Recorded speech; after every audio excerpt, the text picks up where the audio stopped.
Well, as Alicia and Marcus were fuffing about in Maluhia, the rest of the gang decided to just kind of blorf back into reality after their jaunt away in the Feywild.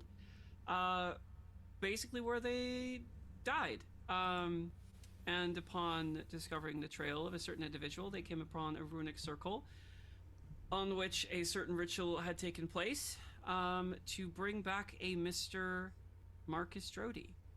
Um, After a bit of time looking into some stuff in the library, Marcus and Alicia were on their way back to the Drody estate when the entire gang was brought together through the power of Amaryllis. The only person knowing that it was her doing, Alicia. And Marcus witnessed the return of the party. Some tears were shed, some people cried, some people nearly punched other people, hugs were had, and everybody kind of walked away for the better. And then a big discussion happened in a room. A lot of people said some shit. Marcus got scared to fuck. I believe his exact words were, D's exact words were, fuck, what the fuck, is this a fuck, how even the fuck, why the fuck, and oh my fuck. Something to that effect. Yeah. And both he and Delphine made their way to a grove, upon which D as Marcus sent out a message in hopes to reach a certain Tybella. After a realization that because his memories of Briley had come back, that had somehow forfeited the deal of Tybella's soul. Then, Velendar decided to go super big fucking emo boy, surprised to no one, in his room where his mommy started to fucking berate him again. And he then had to cry, upon which he ripped open his door to find, who knows? That's that's very correct. And for that, we're going to the intro. We'll see you shortly. Durmara, a world once torn asunder, silent, lifeless, lost to the ruin of selfish gods and ancient magics, until the four divine siblings descended, Delane, Matisha, Nylani, and Thalassa. The deities made flesh, breathed life into the ashes. Now the world stands reborn. 5 realms rise, 4 under divine rule, and 1 neutral heart where power balances on a delicate blade's edge. When fear lingers, and magic, mistrusted, unpredictable, still stirs beneath the surface. Something long forgotten always remembers. Welcome to Echoes of Divinity. And we're back. Velendar. Yes, mummy. I'm so sorry. Good. Velendar. The words of your mother still echo in your skull as you hear her mention that if you aren't going to give her a soul, she'll just take one herself. And there's an eeriness as she disappears, and you interrupted your rest, heading towards your door. Yeah, at speed, Velendar will fling open this door and immediately launch himself, but with the intention of establishing the welfare of his companions. You collide with someone. However, before we get to that, in the Feywild, Hakari. Hello. Fucking love you, Lockie. Every time I ominously come to you, you're like, hi, or I'm scared.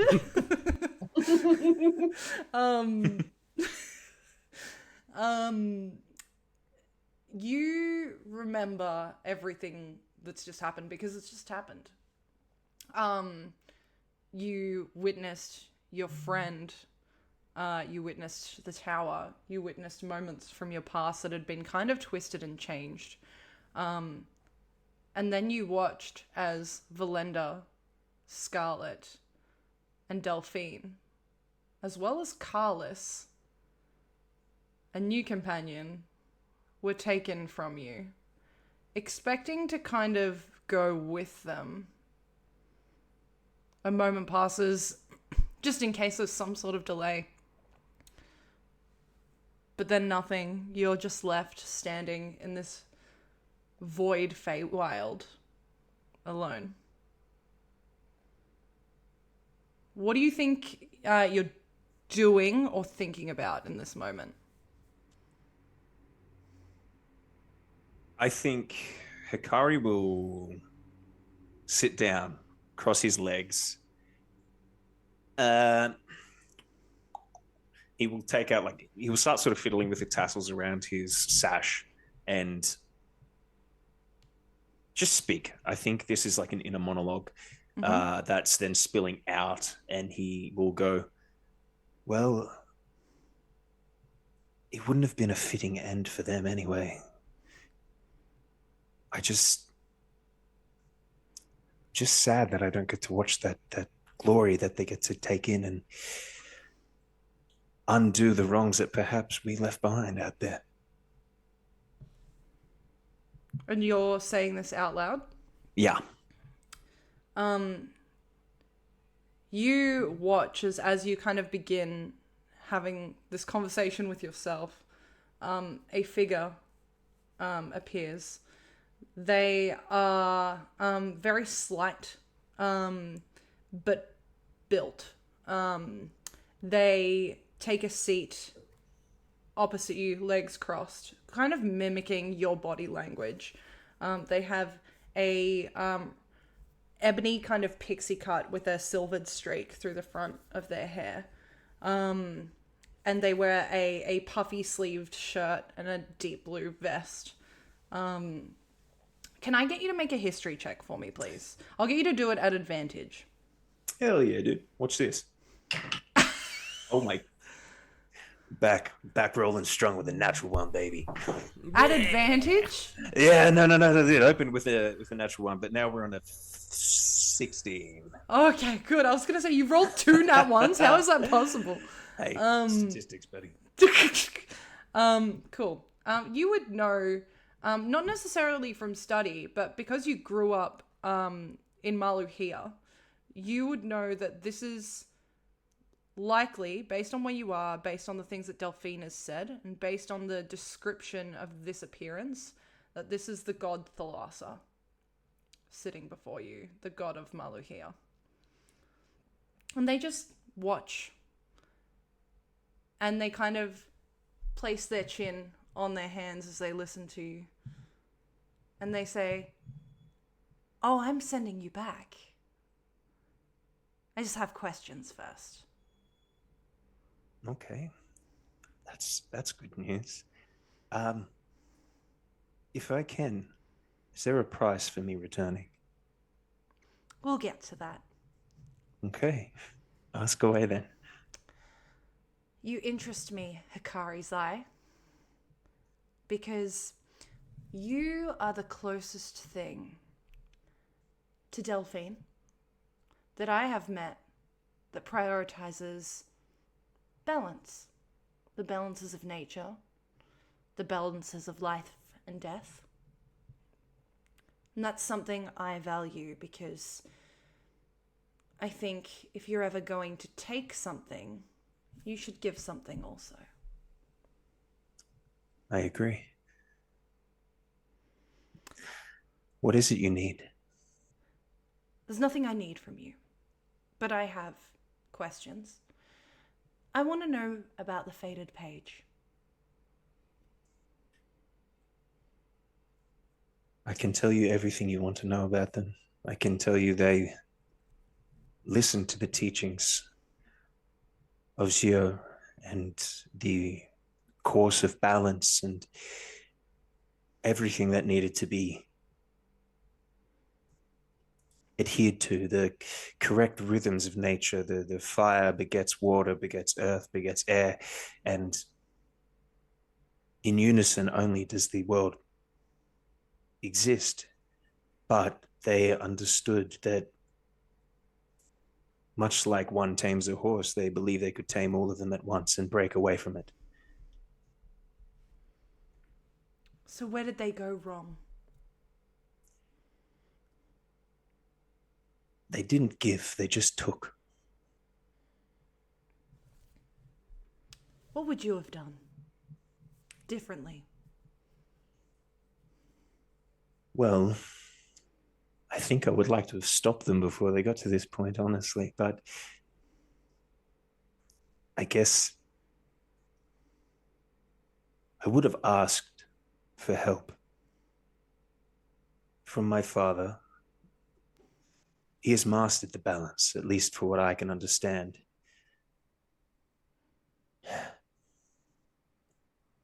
I'm sorry, that's not a satisfying answer, I don't think. It is. You're right, your father has mastered balance. We know of him well. The difference is, time has passed. He's not as strong as he once was. If you are following in his footsteps, then a worthy subject.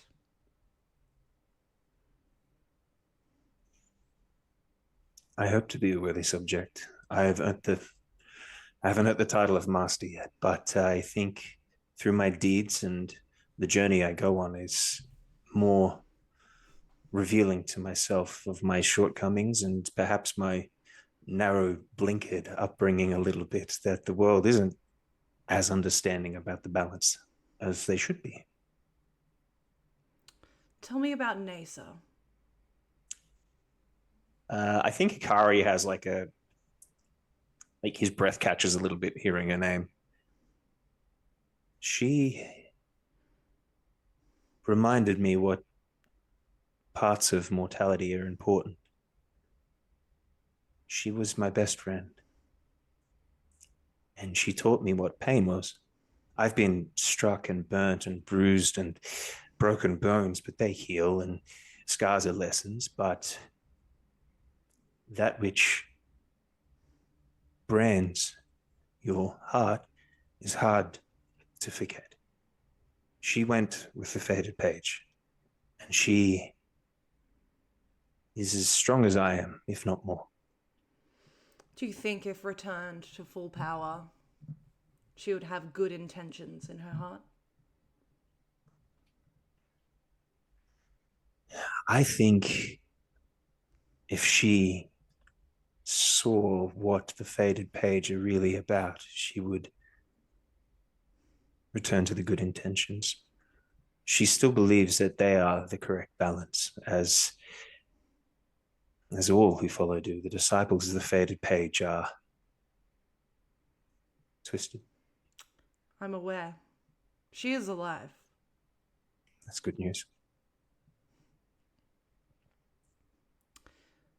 There are some things you're going to learn when you go back. You're going to learn that the Shadowbinders are no more.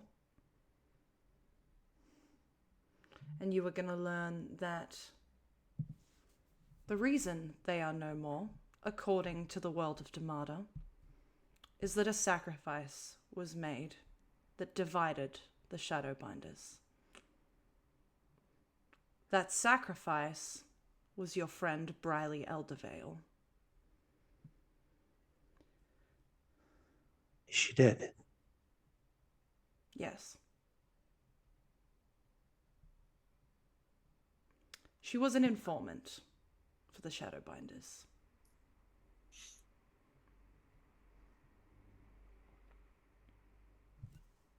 Why her?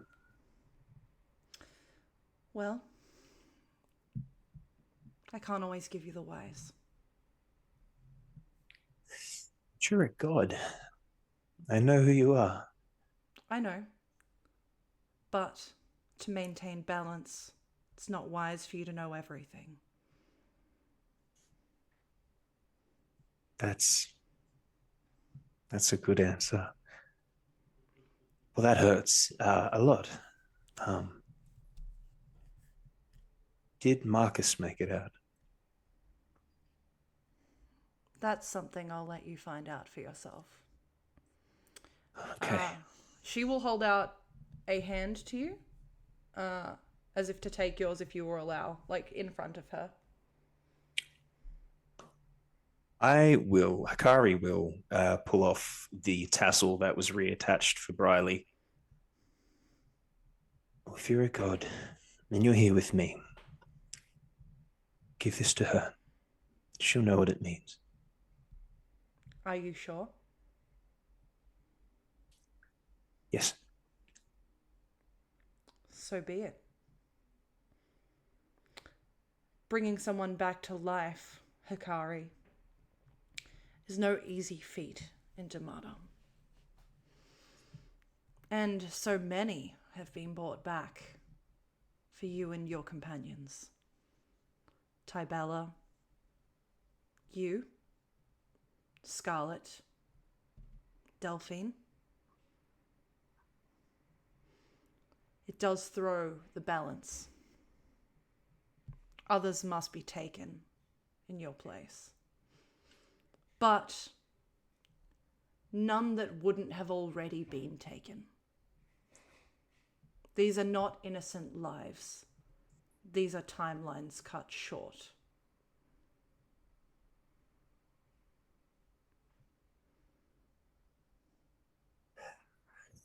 Unfortunately, you are too important. And you feel as she shoves you and the gravity kind of shifts.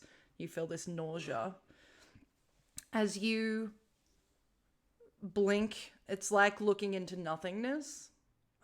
It's very uncomfortable and disconcerting until eventually your feet find ground. Can I get you to roll a dex check? Dex save for me, please. Hell yeah, dude.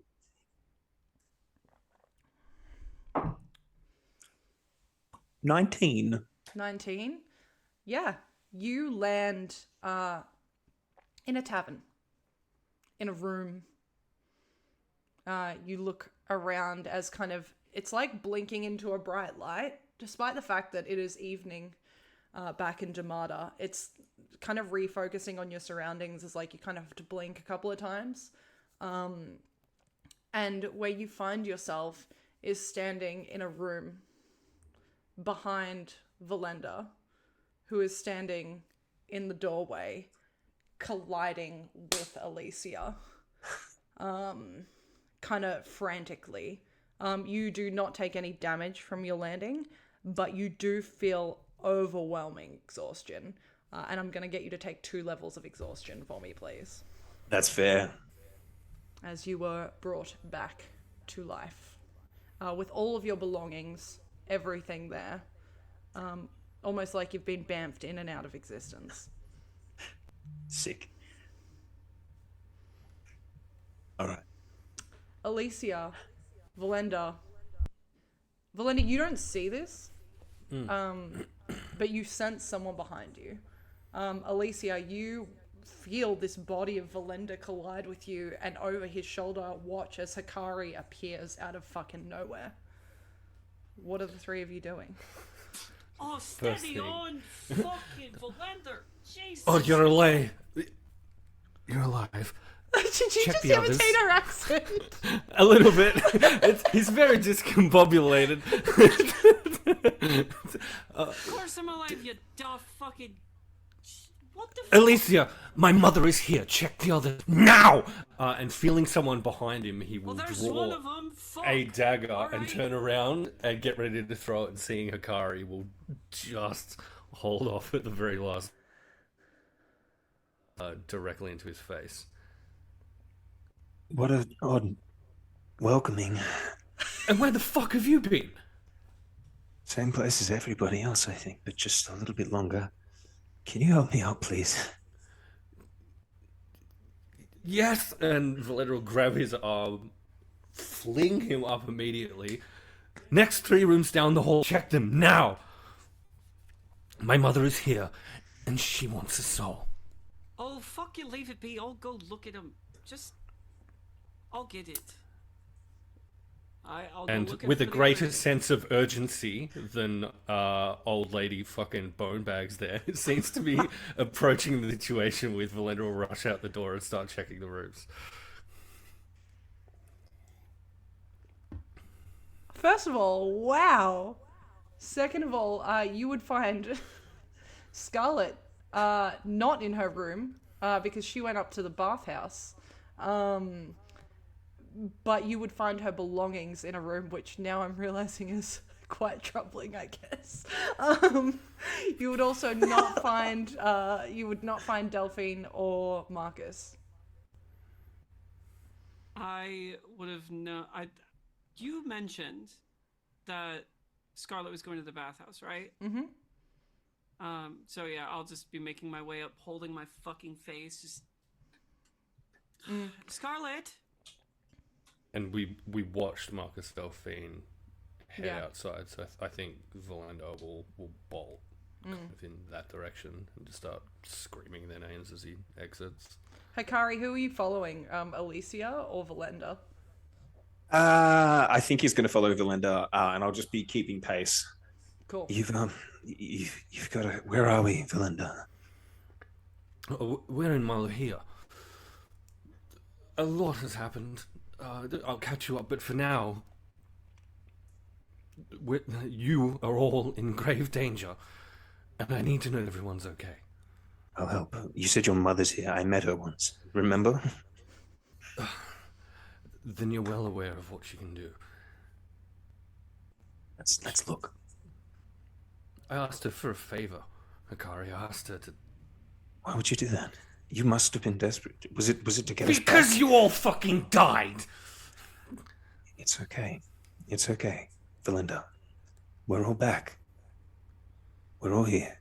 For now, find them. Marcus and Delphine are out here somewhere. I'll go find them. I'll get you both to make perception checks for me, please. And in the meantime, Scarlet, you relaxing, having the time of your fucking life in what is basically a pool depth bath. You hear Alicia enter and call out to you. What are you doing? Scarlet's probably just singing away to herself. Hopefully, there's something to make like a bubble bath situation going on.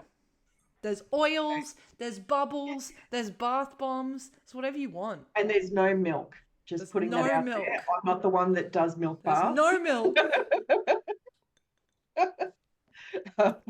Good. And I'd be like, what's happening? Sorry, Scarlet. Valandar's having an episode, and pull a towel off of the rack and just throw it. Apparently his mother's here is some shite. And just walk out the door. Good.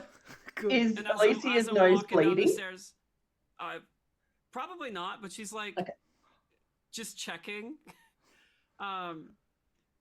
With a little bit of haste, I think. Fucking bastard. Marcus, you and Delphine, having sat yourselves in this little grove area, preparing to head back. What are you... Delphine is very quiet because Salt isn't here tonight. And I'm not going to take her player agency She's away been from weeping. her. It's all been taken out She's of her. crying very quietly. As you stand and I guess begin heading back towards the tavern, is there anything you're doing or anything Marcus is thinking that we should know about? After the conversation Marcus had with Delphine and the profound moment of A, refinding each other, and B, the utter belief that the trauma that Delphine had just been through was somehow a twisted lie that's linked to the shadow binders. Marcus made sure that Delphine does that nightly ritual where we've seen her go and for her short rest because she's a bloody elf, right?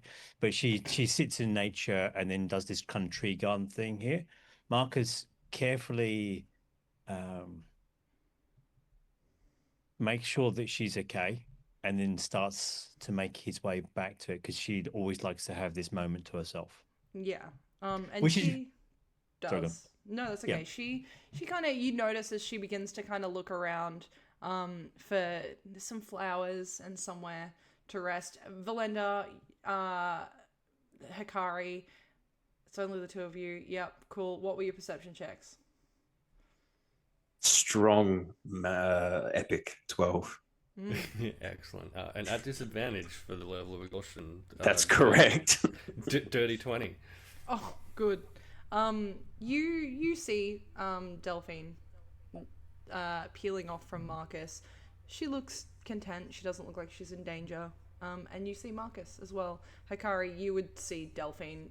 She's real strong and real pretty, so she stands out. Marcus, Delphine, inside now. My mother is here.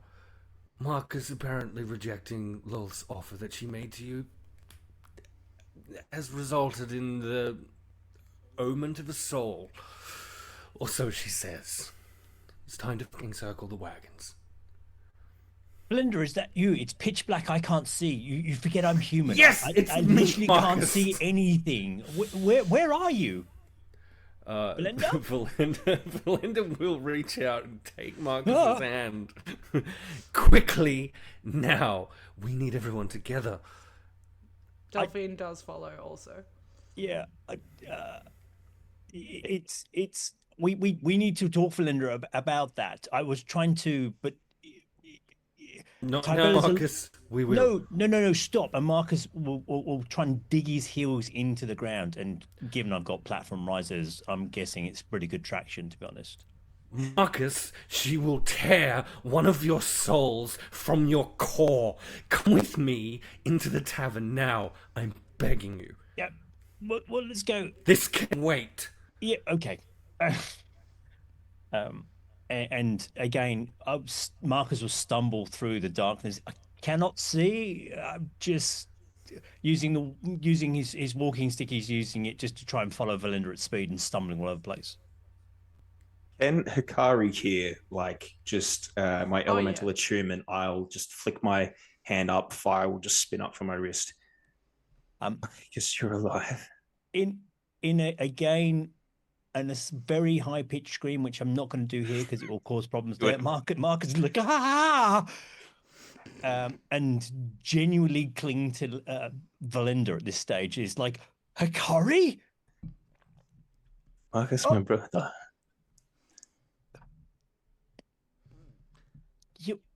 You're here? I can't am. see anything anymore. I could see for a short while, and now I'm completely blind again. And then I flashbanged you with fire. Yes. Where are we going, Velendar? Into the tavern. We need to find Scarlet now. At that point, you would get a message in your head. Found her, she's in the bath. At the same time, Marcus messages, Alicia, do you have Scarlet? I do. Hang on, can I reply to the message? Yeah. Yeah, excellent. So that hit, and then immediately after, down to the common room. We need everyone together. I'll see you there shortly. When you say common room, do you mean the room that you were all in earlier? I assume Which is just a bedroom? We'd all had our individual rooms, but like whatever the common space is in tavern itself. It's like the bar area, Like I the guess. lounge outside of the rooms, like that kind of a thing? Yeah, like wherever the Sure, bar that exists / now. gathering place is. It's gonna be like a reception area, right? Sure, there's a smoker's lounge on your level. Yeah, perfect. Good. You all meet there. Tell us what the fuck this is all about. Without running into me full force. You said your mother's here? Like here, you saw her. She is. She was. And she's not anymore. I don't know, Alicia. She could be. She could be waiting. Did she say? She's going to take one of your souls. One of ours? For A what? soul. Because I asked her to help with everyone having died in the fight with the Cord's Edge situation. But Velendar, old chap, I was going to try and tactfully bring this up with you, but since you brought it out, short piece was Loth turned up and made some offers, which was very, very, very wrong in every sense. And then they made the comment about souls, and mainly yours. She wanted to add you to the collection of the family. I was funny, not that funny. I So your don't soul's the one imagine that's up for forfeit? it was. Mine was. I might have freaked out a little bit when my mother appeared, and now she's after one of yours. Marcus, what exactly did Loth say to you? Marcus will look around the room. DM, is there anyone other than just us in this space? Hakari's there. Yeah, it is. Which, Scarlet, you would clock. But Jordan's not here, right? Just to check, right? Oh, no. Okay, just Jonan. If he could have been Jonan, there. No one knows, right? Not there too. Scarlet, seeing Hakari, what are you doing? Oh, she will run over as if to launch herself and then kind of stop because it's like, wait, he is obviously very exhausted. I can take it. It'd be worth it. And she'll just launch herself at him. I'll collapse. Are you kidding me? She's strong enough to hold them both up, so it's fine. There's a moment where, like, as you both kind of embrace, it's nice to see each other again, but it's also a bit eerie because how you died was embracing each other. And when Scarlet, you came back, you were still standing there as if to be holding Hakari, and he wasn't there.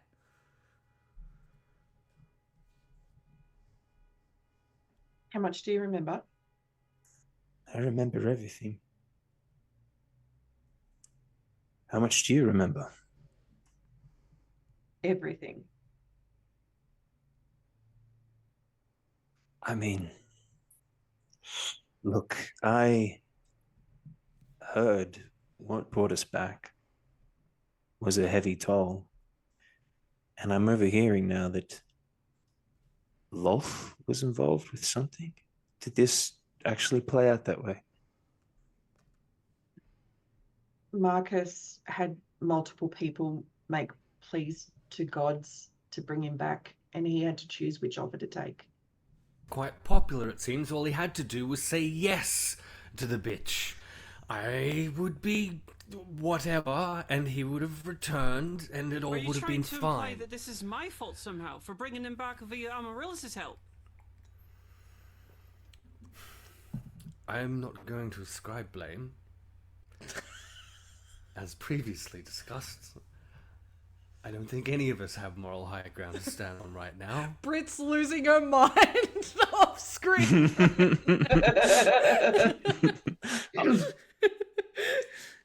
So good. Friends, let's take a moment. Can we just hug for a moment? Yeah. Just a moment. And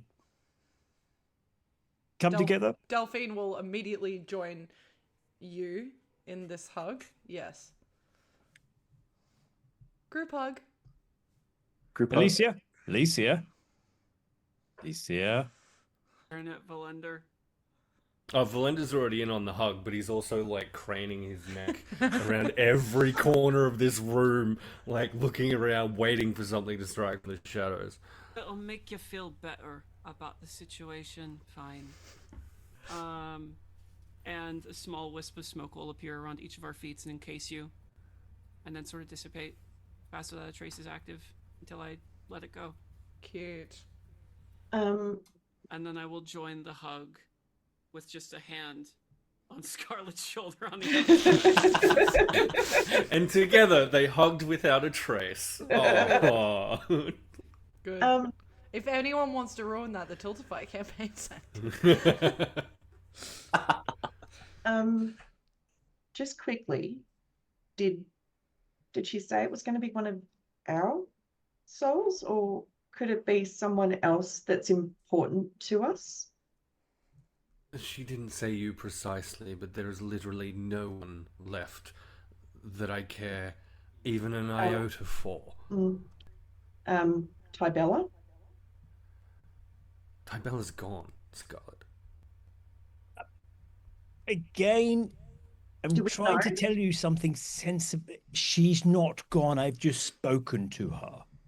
She's alive, Velendar. She did not pass back. She's still here somewhere.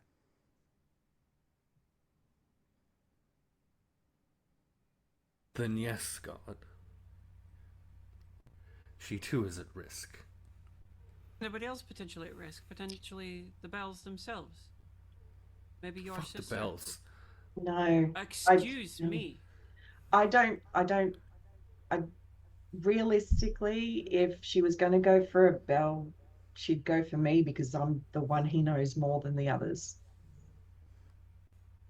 I'm asking if her malice goes beyond that. Would she delight in the suffering of seeing you watch one of your friends suffer? How far does it go? My sense, Alicia, is that if Valenda's mother took the time to come and threaten Velendar, she's under pressure as well. Loth was less than pleased at my gracious but definitive thank you but no to basically selling you out for a number of favors. Very persuasive woman, offered an awful lot, but wanted it at a price that was too high to pay. Velendar. Go figure for a fucking pretender god, hey? Yeah, there's conversation. Velendar, look at us.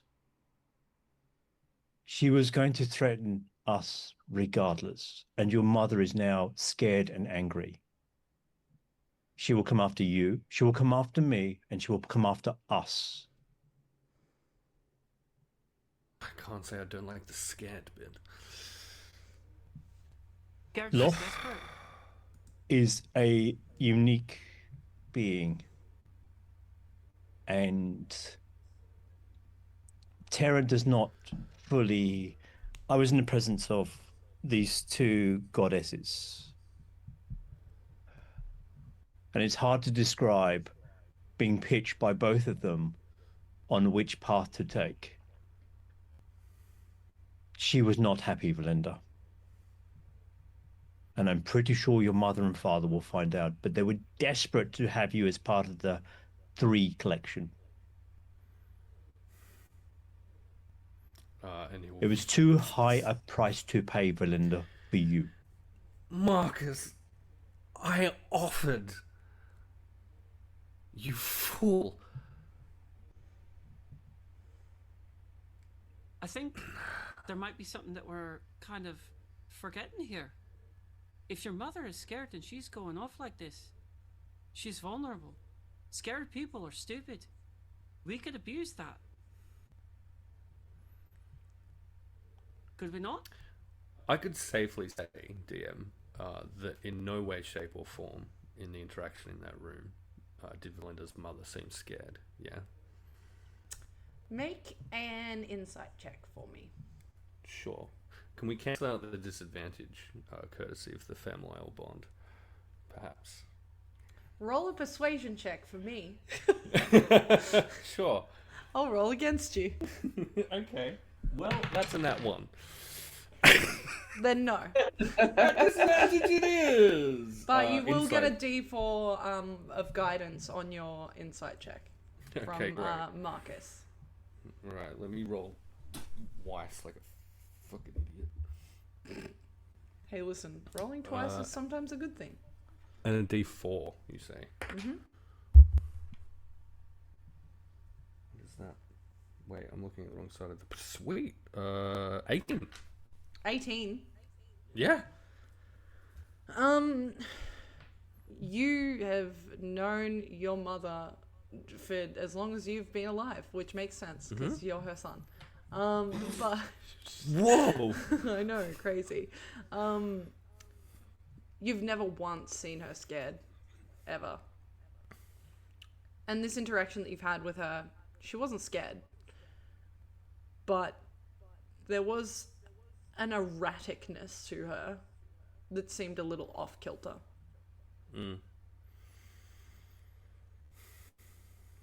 For her to also just appear at you with no one else, by herself, physically, she's come to you in visions a lot. She's messaged you a lot. She hasn't just appeared out of nowhere before. Alicia, you may not be wrong, but I fear that an erratic Solenzara is more dangerous than weak. So, we stick together, tight-knit group, we do what we came here to do, and I've done a little bit of thinking. I think we have some options. We can deal with it as it comes, but one step at a time. I think we need to go meet the Drodys first. Hikari, there is much I would like to talk to you about, and we were going to have a quiet conversation about Briley at some point in time. You are exhausted. I am. My milk bath's probably spoilt, which is going to be really problematic. But It's okay. I'm lactose intolerant. would the quick couple of things in the first case, there are multiple goddesses seem to be. I was speaking to Delphine. She mentioned Thalassa had been speaking to her, and she is going through and looking at Delphine now. A time of contemplation, which she said she was going to do. I, through Alicia's grace, was gifted with a goddess. Whoa. Why is it shining like Oh that? my god! What? It's cool. It's magic, right? Magic. Anyway, moving smoothly on. One of the ancient gods is there, and I believe from Delphine's story, Scarlet, you met the gentleman that you talked of, Caris. I've got his name somewhere, but I don't know. And he was with you in the Feywild again? Yes. I don't. My only theory is that somehow he's connected because I was taken back in time. Like, obviously he wasn't on the field with us or anything like that, but I think somehow he's either tied to me because of that, or he's tied to Hakari because, like, that building where his Hakari's friend was that said stuff happened there was actually also the building that the group who wrote the book in had as their... The Arcane Chapter? Yeah. It's the same building. Many questions, but the first one comes to me. Carlos was allegedly a very powerful hero, and do you have him nearby? We need allies. No, so I got told when I was allowed to bring something back, I chose Carlos, which is why he's around, but I didn't know where in the world he was. And I still don't, because he's gone back to wherever he was. And I don't have any of that sending messages to people using my mind shit that you guys do. So I can't really say, hey, dude, you up? I'm here for you. I can help, but I've read of his name in the book, but I've never met him. I mean, I've met him. What? He was at the Calamity. Like, he was around during that time. I've met him. And you brought him back? From Well, the I mean, dead. The human. Should not be alive. Max 100 years tops. yeah, no, he's He looks He's dead. outstanding for his age. no, He's dead 5 times over. no, he's alive now, and he was in the Feywild with us. I got a choice. I got to choose him or the names of the gods, which would have been a wasted choice because people already knew it. Or I should have chosen the brother. The brother was better. But I chose Carlos.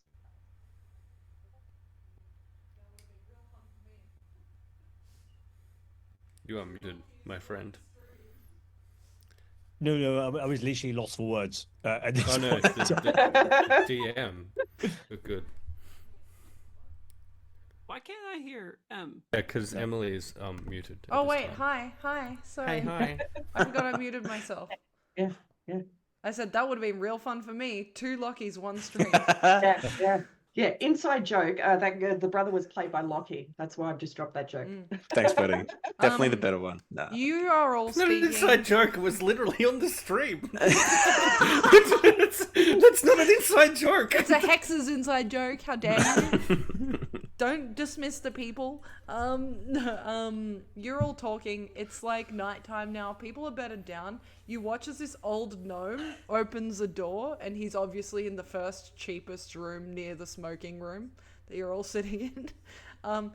And he goes, "Can you keep it down?" Hold on. Can he see us?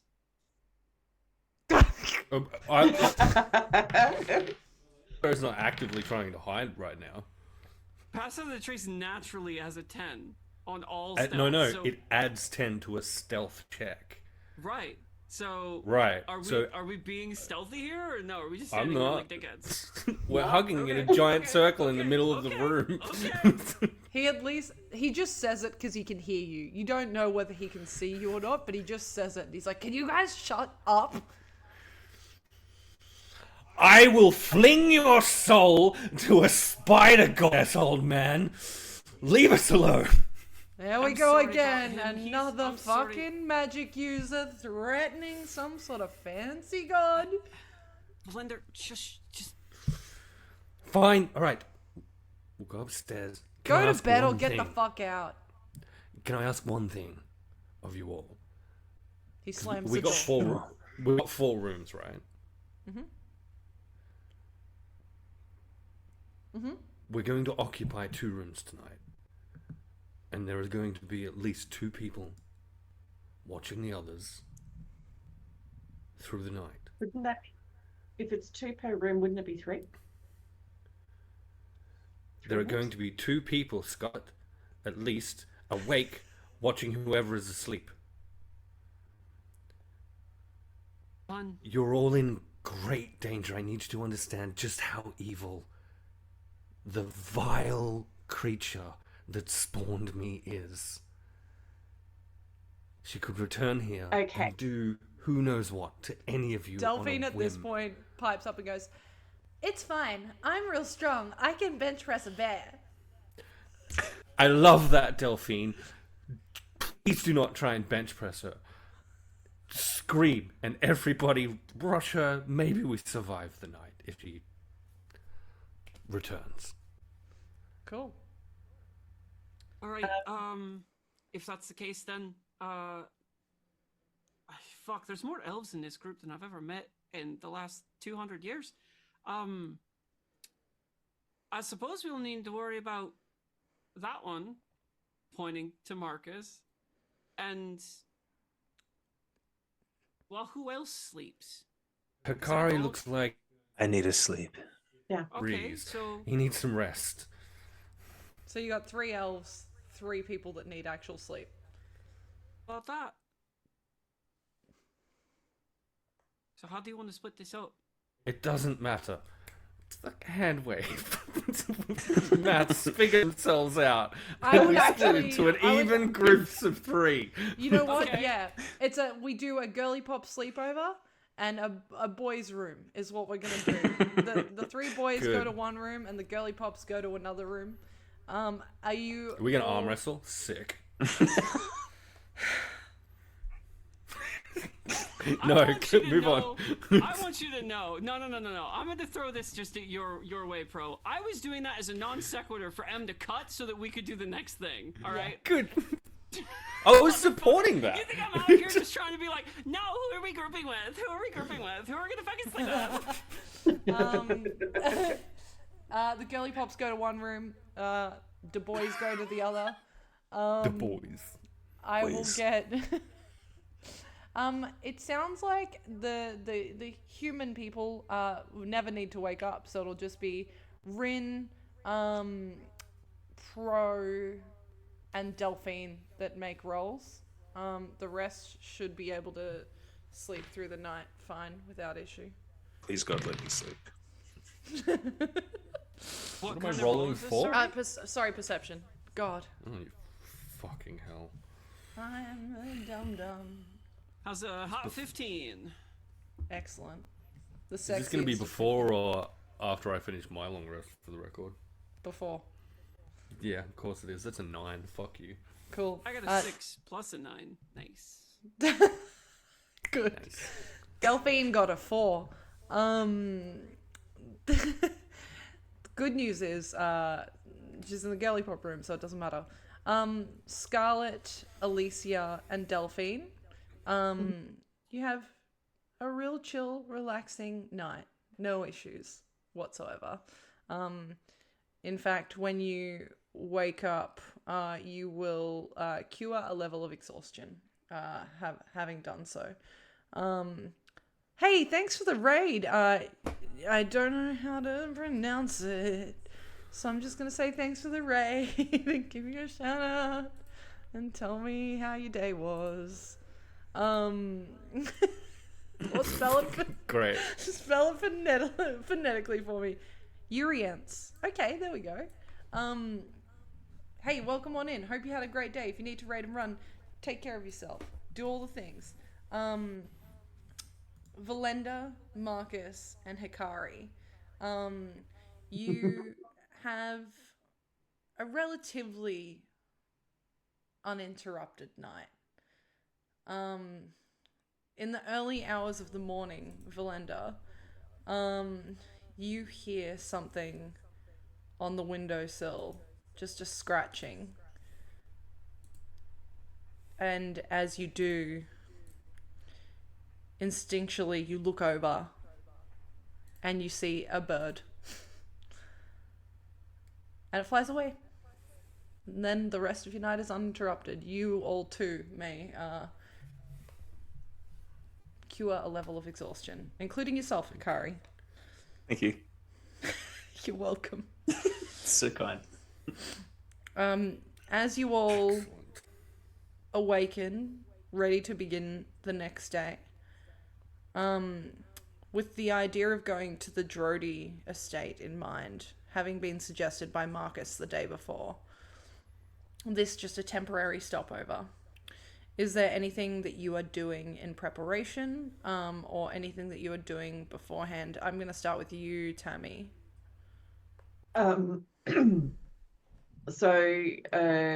Scarlet would have found time the night before to have a message ready to send, for she is having something commissioned. Mm-hmm. I don't know if you would like me to read out on stream what she's having made. I would love to. I think it's great. Okay. So here we go. So basically, she is having a monk outfit made in that kind of expensive linen that sort of breathes but still moves and is flexible and drapes and stuff like that. But a little bit more fitted than Hakari's current ones, so it's for formal occasions. But also the sash with it is embroidered with the visual effect used to represent wind movement, the colour being the silver grey of storm clouds, where you have the anticipation of whether they will stay calm or explode into fury. Different parts of the wind have a single embellishment, one in red, one in black, one in blue, one in green, and one in purple, just highlighting the silver grey movements. and the tassels also have that mix of color. And each of the colors represent someone in the party. That's cute as.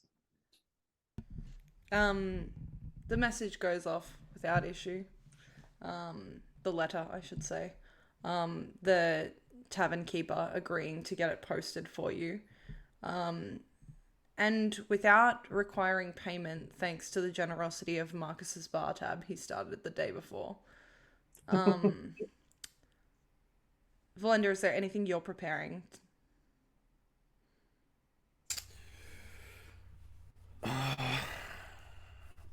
No, I think Velendar mostly just wants to have a chat with Marcus real quick.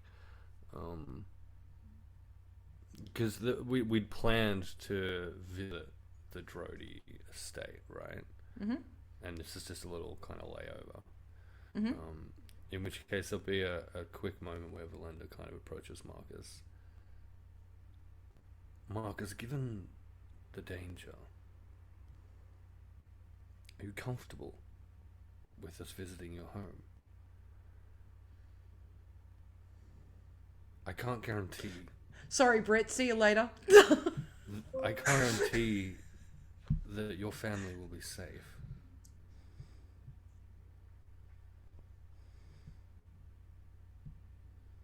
Belinda, none of us are safe. But every moment with friends and with family is with love. Take those moments, Velendar. Living in fear is not a way to go. We all have risks in our lives, and we've lost. But you and we have come back to each other. I understand the peril. I understand the danger. We're stronger together. Running and hiding is not going to suit us any longer. And with that, Velendar will say, Marcus, you're a fucking idiot, and absolutely crash into him with a hug. But I fucking missed you.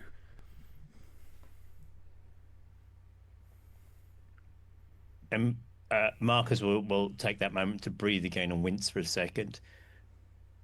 Belinda, yes, all of that. Remember, someone went out of the way to punish you in the most hideous way possible. You've made some terrible choices. I make excellent, terrible choices. This wasn't your fault. Your mother's choices is not your fault. Give yourself a moment. I've put that behind me, Marcus. Oh, good. Delphine was responsible for the destruction of an entire plane of existence, as it turns out. Believe me, you and I, we're fine. Well, here's to that. Cheers. Indeed. Speaking of Delphine, on the way downstairs, Hakari will come to you, but you hear Delphine kind of arrives at the same time as you, and she's like speed run catching you up on a bunch of stuff. And what she says is, so we were gone for 2 weeks, and she says, and when she tells you basically that when she says we were gone for 2 weeks, she means you included have not been in Damata for 2 weeks. That time in the Feywild is the amount of time that has passed on the surface of Damata. She tells you that everyone was getting really sad and that Scarlet punched Velendar in the face, and that when they reappeared where they bamfed out was where you all died, and that the ground beneath her was completely dead. Only the ground beneath her, and she shows you like this jar of dirt that's like just dead earth. Yeah. So what you're saying is there's a tremendous like imbalance in nature when you died? Is that what happened, or was it when you came back? She explains to you because I'm not going to imitate Salt. Nah, it's fine. Do it, you coward. Go on. No, because I don't want to say anything stupid. So she explains that it was not that it was, well, it probably felt like imbalance, but she explains that it was something like she's never seen before. Like the earth beneath where she died specifically was scorched, like nothing could ever grow there again. Oh, I don't have any wisdom to put on this one, unfortunately, Delphine. That's worrying, but I did hear you met a goddess, didn't you? Nods quietly. And what was their name? I need to hear you say it. Sorry, I'm lost. She says, Thalassa, that's my god. I think it was a great Salt impression. Well done. You know what? You can have a deeper inspiration for that. Well done. Thank you. Use it wisely. Don't give that to the DM. What are you doing to us? Hey, if we share her in gifts, she has to be kind to us, right? I think I met them as well. She spoke to me. This is something you should tell the entire party and not just me. Damn it. You know what? Good idea. Let's go find them. Are you doing anything in preparation? Or are you just I think aside from eating a hearty meal? yeah, dude. I eat solid food. Yeah. You've got to and sip them through a straw, but you do it. it was solid before I ate it. I went to eat it. I think Hakari's going to go and find in the chain probably Scarlet, and then he wants to go and talk to Marcus. Yes, and that'll be the go. Okay. What I'm going to do with little convos is I'm going to have them at the Drody estate, if that's okay. Yes. Okay. Question for the GM then: do paper birds exist in this world? Like, if I was just to yeet a bad boy as a message to somebody, will they get it? Wait, what do you mean? Like you see. Do you mean you're going to make a paper plane and throw it into the universe? It's a spell, isn't it? It's a magic item or magic adjacent. Sure, You're right. sure. So Yeah, it if it exists. exists, then Yeah, yeah, okay. sure. Cool. I'm going to get a paper bird and I'm going to send it to my parents to let them know I am okay, and to ask whether or not there's been any obscure or strange visitors in the tower, thinking perhaps maybe that's where Kylus ended up. Is this instantaneous? I think it literally has to like fly there, but it's like resistant to storms and shit. Okay, cool. Good to know. You're at the top of Maluhia. You're from the bottom, so it's gonna take some time. Sure. But yeah, no, that's fine. That happens. Alicia. Moment that Scarlet is awake, I'm going to leave and go back to the library. And the entire morning, I am poring over notes and books pertaining to the mine Okay. that Yosefka had basically guarded off in, I forget the name of the city. Kaivala. Kaivala, yeah. And I'm looking for any and all information pertaining to it and quickly jotting down notes, mind maps, anything related to that location and its current state of operation, in addition to sending a letter to the Bells to inform them of their daughter's state. Okay. Can you roll an intelligence check for me, please? Sure.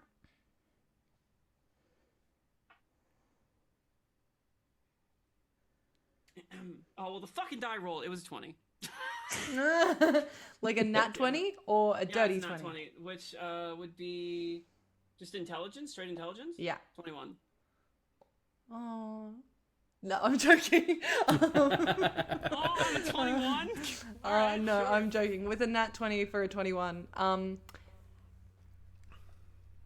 I'm gonna message you something because it's gonna be easier than explaining it all. 400 followers, by the way. Wait, did we do it? We did it. Yay! You did it. Hell yeah, that means we all level up. Yeah. It's true. Yeah. I may or may not have bought or stolen from this library. And yeah, that's it. Cool. Sorry, give me a second. I'm just trying to make sure I've got everything back up and going and stuff because I'm having a rough time. Okay, guys, it's gonna be fine. It's good. We're fine, I think. Yeah, no, it's okay. I'm monitoring, and when I can't see the things, but that's fine. Yeah, cool. Okay, you do that, Marcus. What are you preparing, or have I already done you? Sort of, but the Marcus is just cleaning himself up. He's going to look for a moment with Hakari, but we'll do that as fun. And in pure comedy gold moment, as we're all moving out, Marcus will turn to Velendar and say, "You said something about my sister. I did? What was that about?" I don't recall saying anything about your sister. As you came back, you said my sister knew that I was dead. Seems wildly unlikely. Oh. And then she may have taken it poorly. Which sister was that exactly? I'm assuming that's Ember. Was it signed? That the mysterious writing it was? Yeah, absolutely.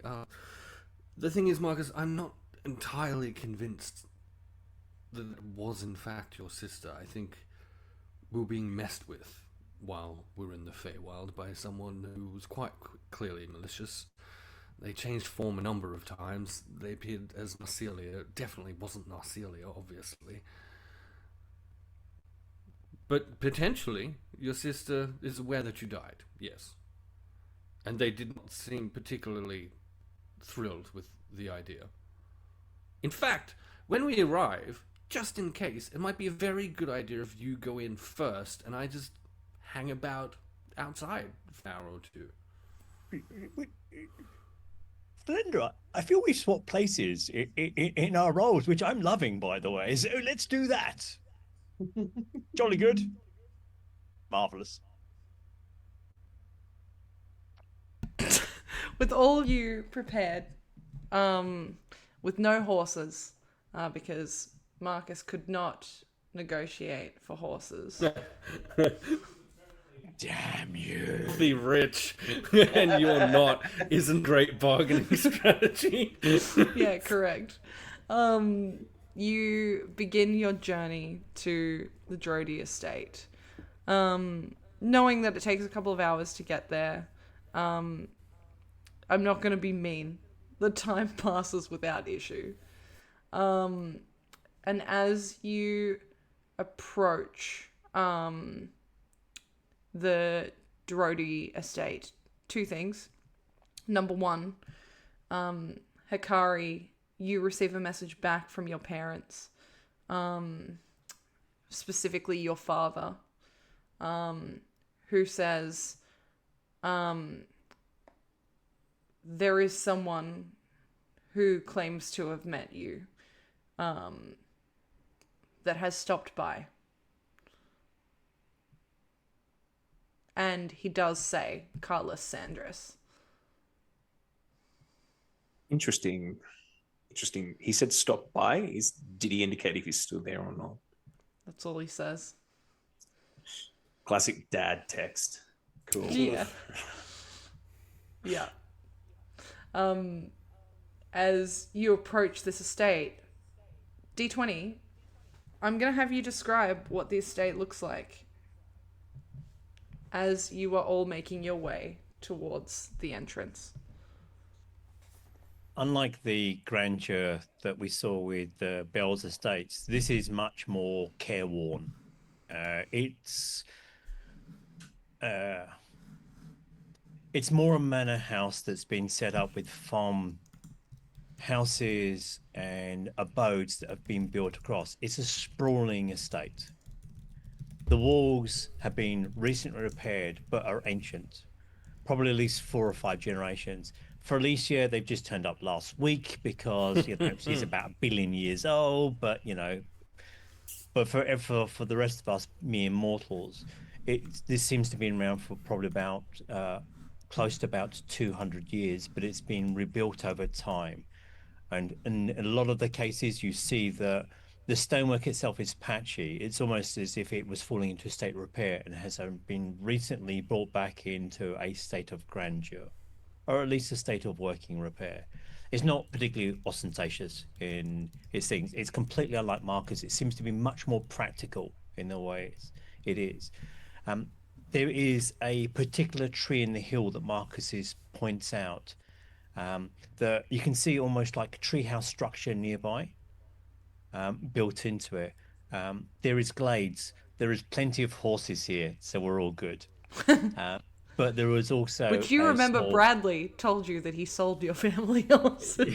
Yeah. Correct. Bradley, the new monster of this campaign. However, there's a couple of mill ponds, and you can actually see a mill that runs within the estate itself. Seems to be probably, Alicia, you'd see that the way it's being constructed, it is an older construct, and it's not a human construct. It was built by another race, most likely, not elves, but it was built by a more kind of technological one there. But it's been recently updated. Again, you get a strong sense that there's been human hands into rebuilding this one and making it more of a purpose.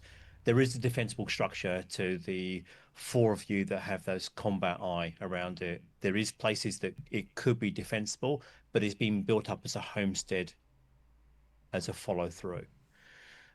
There is a big sprawling manor house, as I said, that has a center building, and there are many places that have been added on over time. Different hands and different skills have attached this, but it has the sense of home for Marcus. As you all make your way up towards the entrance of this estate, I'm gonna bring in our special guest. I'm just gonna hit the transition button. Wait, there's a special guest? Oh my god! Hi, Britt. You can unmute yourself, and if you can tell us who you are, where we can find you, and what you're up to, that would be fantastic. Hi! Hey everyone. My name is Brittany Fenwick, and I am a variety streamer from Perth, Western Australia. I'm also a muso. I like to make sounds that sound pretty. I don't know what words. You can find me playing random games in TTRPGs like this one, or playing horror games or games that are just way too difficult for me, and singing and crying my way through them on my channel here on Twitch. And that's me. Amber, you have been through it the last few weeks. And as far as guests go, at the Drody estate, a couple of things. Your youngest brother is, Hawk, is not on the property at the moment. He is off studying, potentially attempting to do what Marcus did and study, but it's one of those things where it's like, that's the latest thing that he's trying. Who knows how long it will actually stick. Ember and Starfall are around, but they seem to be kind of trying to start moving into the place of your mother and father taking over the family business. As your mother and father have dedicated a ton of their time to supporting their friends, and additional other things around the house. For you, you kind of fit everywhere in between there, having now moved onto your own little area of the estate with your now husband.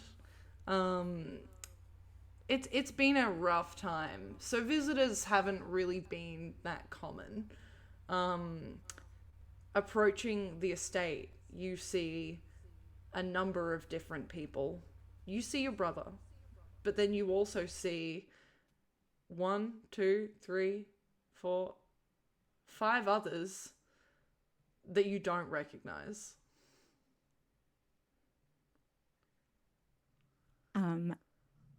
Amber clocks, the second she clocks Marcus, she is running. She just runs out and she will like bear hug tackle you into the ground almost for a little. She's the smallest of the Drodies. You see this little red-headed young lady who with rather plain clothing for someone of her standing, and these bright green eyes, and she just runs and you just hear Mackie, and she just bolts and she's just gonna hug you so tight, Marcus, and not let go. Hello. Spinning my incredible sister around, Marcus just laughs for it just feels like an eternity it lasts, and then stops and then realizes his companions are there. Friends, some of you, and my amazing sister, Amber. I'm not looking at them. I'm checking Marcus, like almost like a nonna who's seeing their grandchild. Like, have you eaten? Are you looking tired? Are you well? Are you happy? She's like fussing like a grandmama over a grandbaby. Yep. Just making sure you're okay. Yep. Allow me to introduce my wonderful companions to you. We Lady Bell. Scarlet. Hi.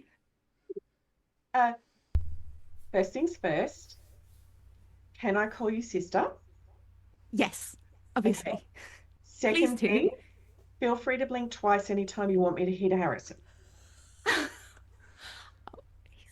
He's really not that bad.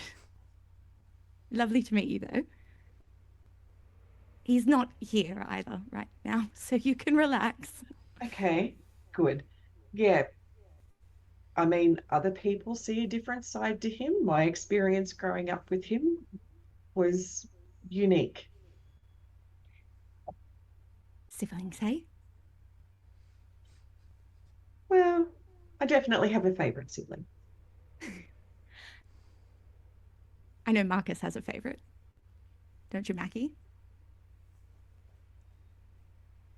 Bit later, dear sister. This is the remarkable Alicia as well. Alicia, Yeah. I believe it's pronounced brother. Hello, Alicia. Ken? Hope things have been well. Things have been. Your other friends, Mackie? This is... Wait, I want to roll an insight check on that. Is on. that things have been without things have been well, and what I'm specifically looking for is whether there's any tension then in Amber's life currently.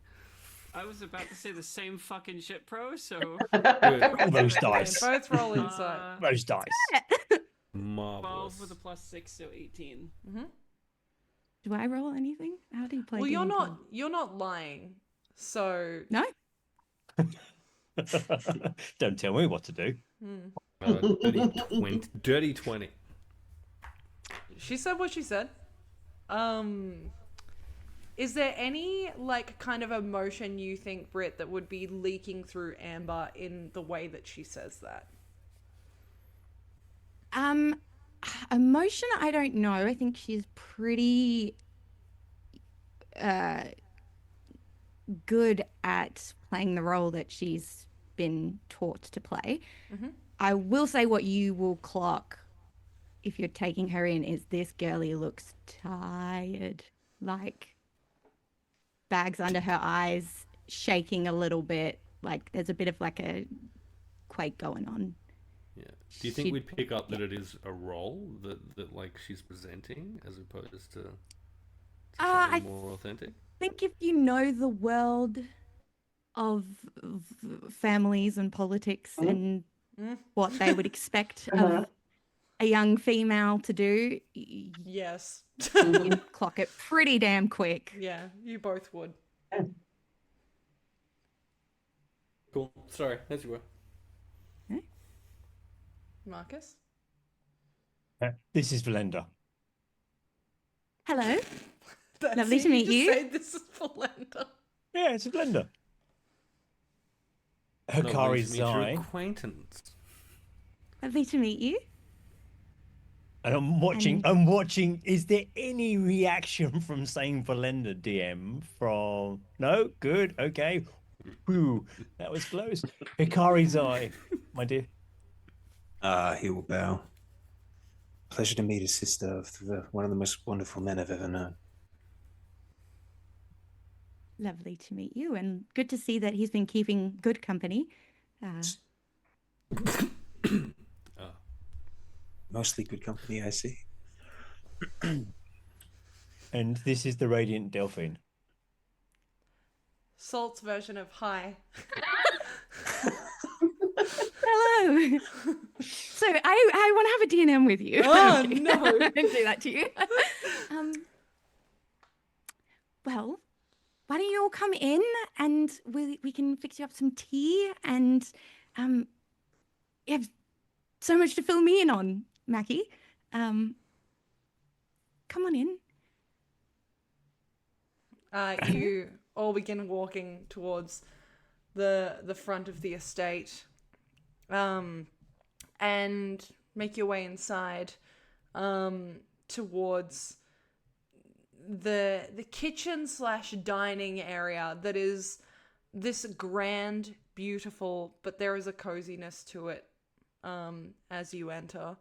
And as we do that, we're actually going to take a really quick 10-minute break. Let everyone pee. Let everyone who smokes smoke. And let everyone figure out what they're going to do with this adorable additional Drody that's popped on in. We'll be right back. Hold on to your pants. We'll see you soon.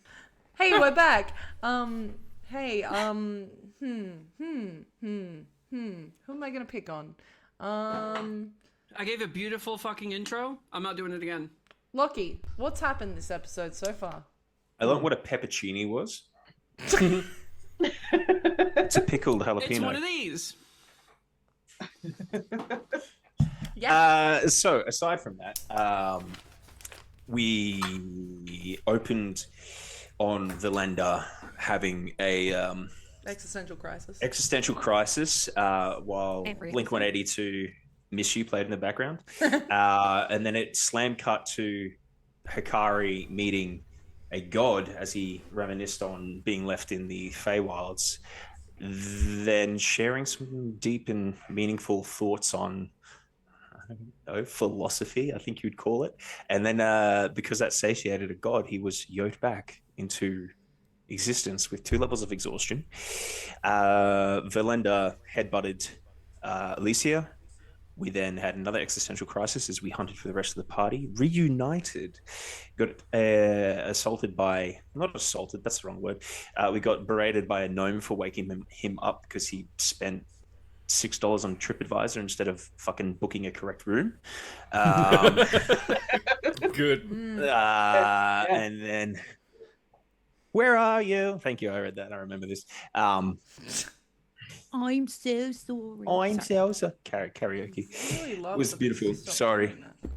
What, me narrating? You picked this. You chose No, this. no, You no, did. no. You chose this timeline. No. What happened Wow. is every time someone was speaking, your names and stuff were flashing up, and I was like, please stop that, Zoom. Sorry, That's it's rough, fine. buddy. Where were we? We then Group left hug? Gnomes. Group hug. Consensual shoulder tap. Mist and shadows. Headed off to the Drody estate. Got a beautiful Tolkienian description of what their estate looked like from D20 in Marcus. Classic fashion. Met Amber, just a bubbly, sweet ginger, which is just so good. Introduced all of the party. There was some tension, I think, specifically from Velendar.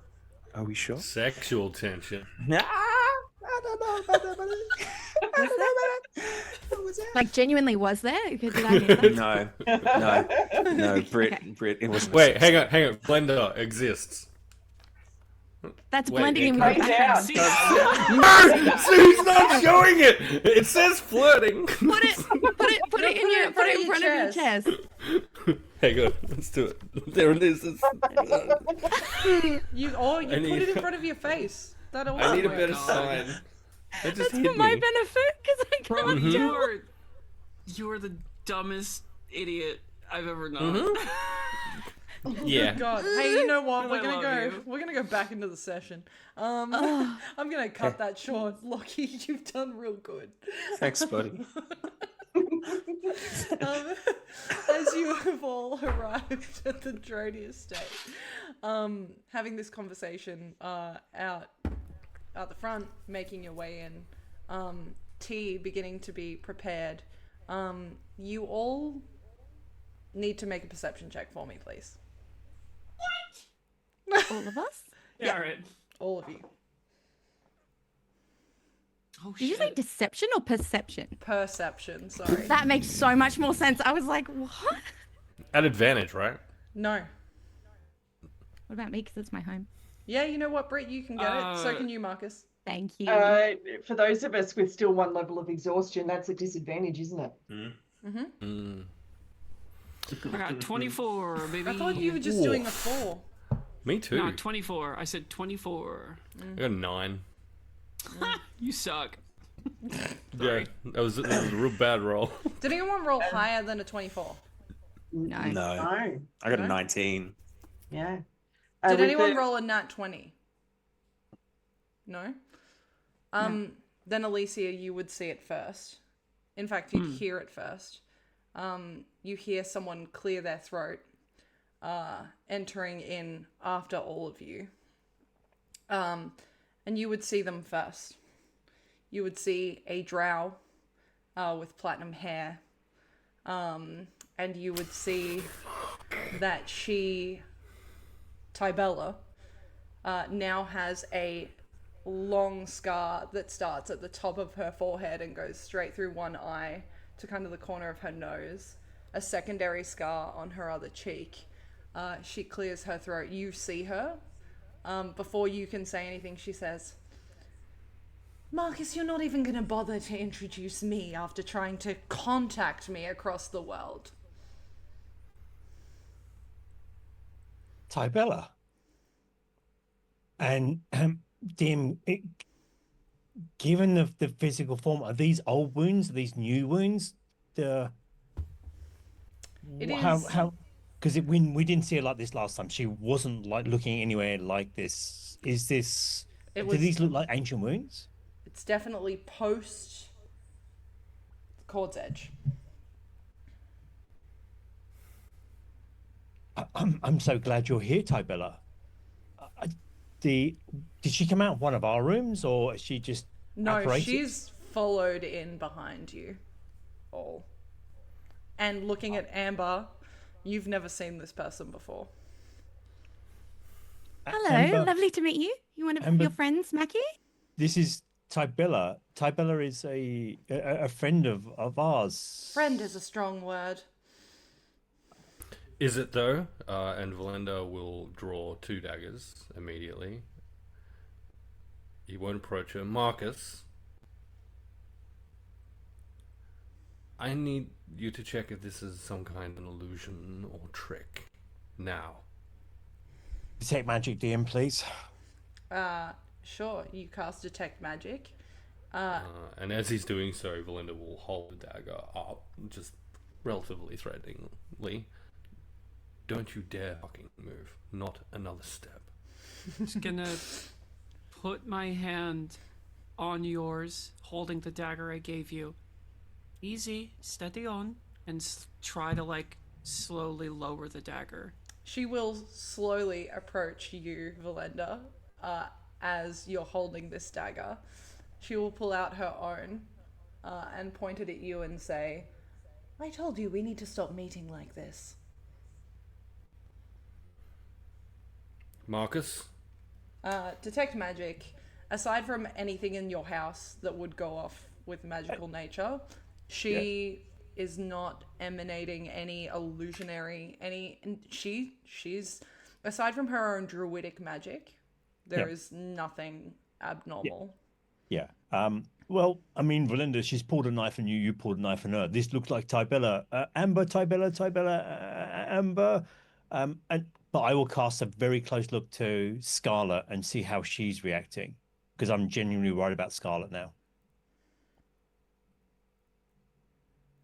Is she okay? Definitely reacting differently. Okay. Scarlet's fine. Okay. You see that kind of confused look from Marcus as he looks to you, and because she's covered in scars all of a sudden, right? And then looks to Alicia, and then Yeah, I mean, you would probably have a slightly curious look on Scarlet's face, but she's not frightened or concerned. She looks over at you, Amber Amber. is gonna. She's just ever so slightly has like gone slightly behind Marcus, almost like a kid hiding behind someone that they feel safe. She's not fully hiding, but she has kind of taken a bit of a little subtle step behind Marcus. Tybella looks over at you and says, "Pleasure," and then looks back at Velendar and Alicia. Are we done? You said you were gone, that you weren't coming back, that you weren't going, you were off on your own. You told me. And you told me not to tell them. And now you're here. What the fuck is your play? Well, that was before the Shadowbinders decided to take me captive and attempt to get Veiled Keeper knowledge from me. What did they do to you? Nothing that you wouldn't have if we were enemies. The good news is the Shadowbinders don't exist anymore, and without their power, it's just me versus Yusefka.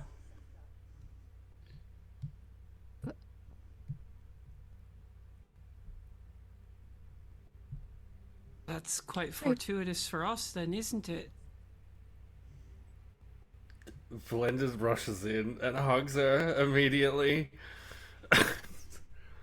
It's gonna be real awkward and uncomfortable, but he's gonna do it anyway. Okay. As you do, I'm gonna make a stealth check. Give me a second. I've got to get a character sheet up. To Amber, it's very complicated. It's very complicated. How do you know about the Shadowbinders? I started them.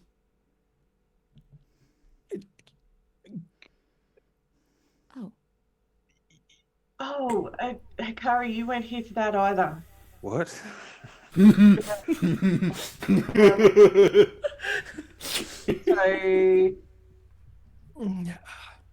they weren't always a bad thing. They've just been turned into a bad thing by the people currently in charge. Long story short, that's basically the crux of it. How did you lose control of that so badly? No disrespect. It wasn't mine to control. It was a council. The council split. People in their own personal interests got involved. And then it crumbled from the inside out.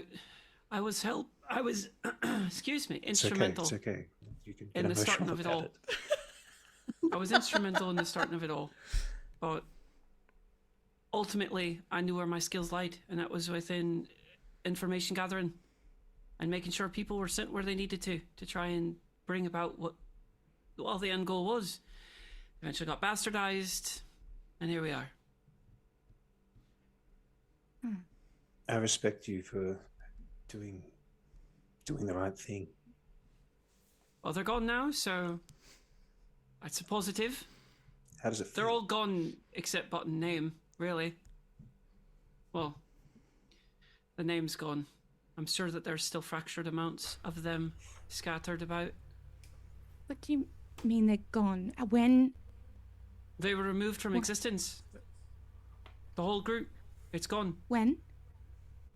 This would have been about, 2 weeks ago, Marcus? It was About 2 weeks ago. You hear Tybella say, as this embrace happens from Velendar, she, stiffens. And there's like, you know when you hug a relative that you don't like to hug, but like you feel like you have to. You watch as like her hand raises and she pats Velendar on the back. But just judging on how we're standing, I feel like Alicia, you're closest because you were holding the thing. I will get you to make a perception check for me, please. Ooh, how's an 11? Not good enough.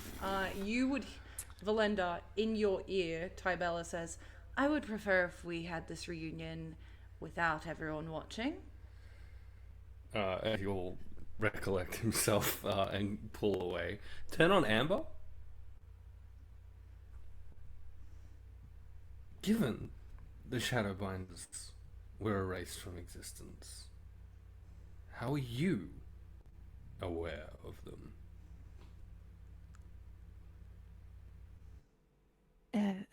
You have a lot. I'm sorry. This is a lot of information. Erased from existence is okay. I have questions. Logistically, how that works. Even I'm trying to work it out. I'm doing a bit of the sum in my head, and it doesn't quite work because I have a lot of questions. But erased from existence doesn't mean erased from memory. No, I think it's more that they broke up to pursue personal projects. Talking about them like a boy band. Yes and It's no. the 2 weeks. The 2 weeks that is bothering me. Why is that?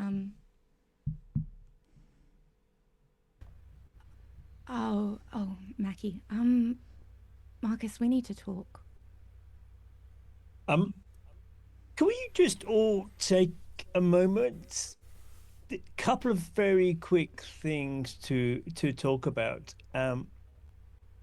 And Marcus will very, and the rest of the party, and I'm sure Tybella will work out, is Marcus is making enough space and then just gently backing Amber. Briley apparently was a Shadowbinder and then was publicly executed according to a journal that we found, Tybella. Well, ding dong, the witch is dead. A fucking Watch what you Shadowbinder. say. I knew it. Excuse you. Briley was family in this house. You watch what you say. I like you. I do not like you. You wouldn't be the only one.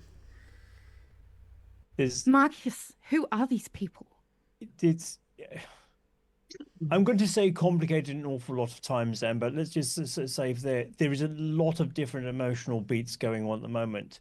Can we just take a moment, all of us? Tybella, how did you get here? May I ask?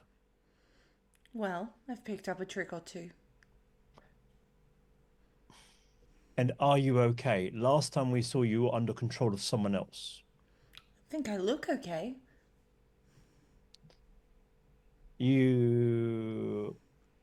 Yes. Do you remember the masquerade ball? Masquerade Standing side by side with Yusefka. No. We're an insight check You that were there, shit, please. Tybella. Go on, insight check it, motherfucker!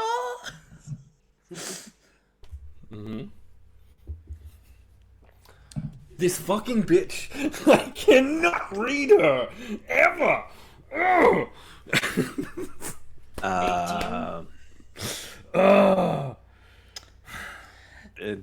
Dirty, filthy 20. If you roll above a 10, you know, because she's not lying. And she seems like someone who is trying to remain cool, but is not cool with the concept.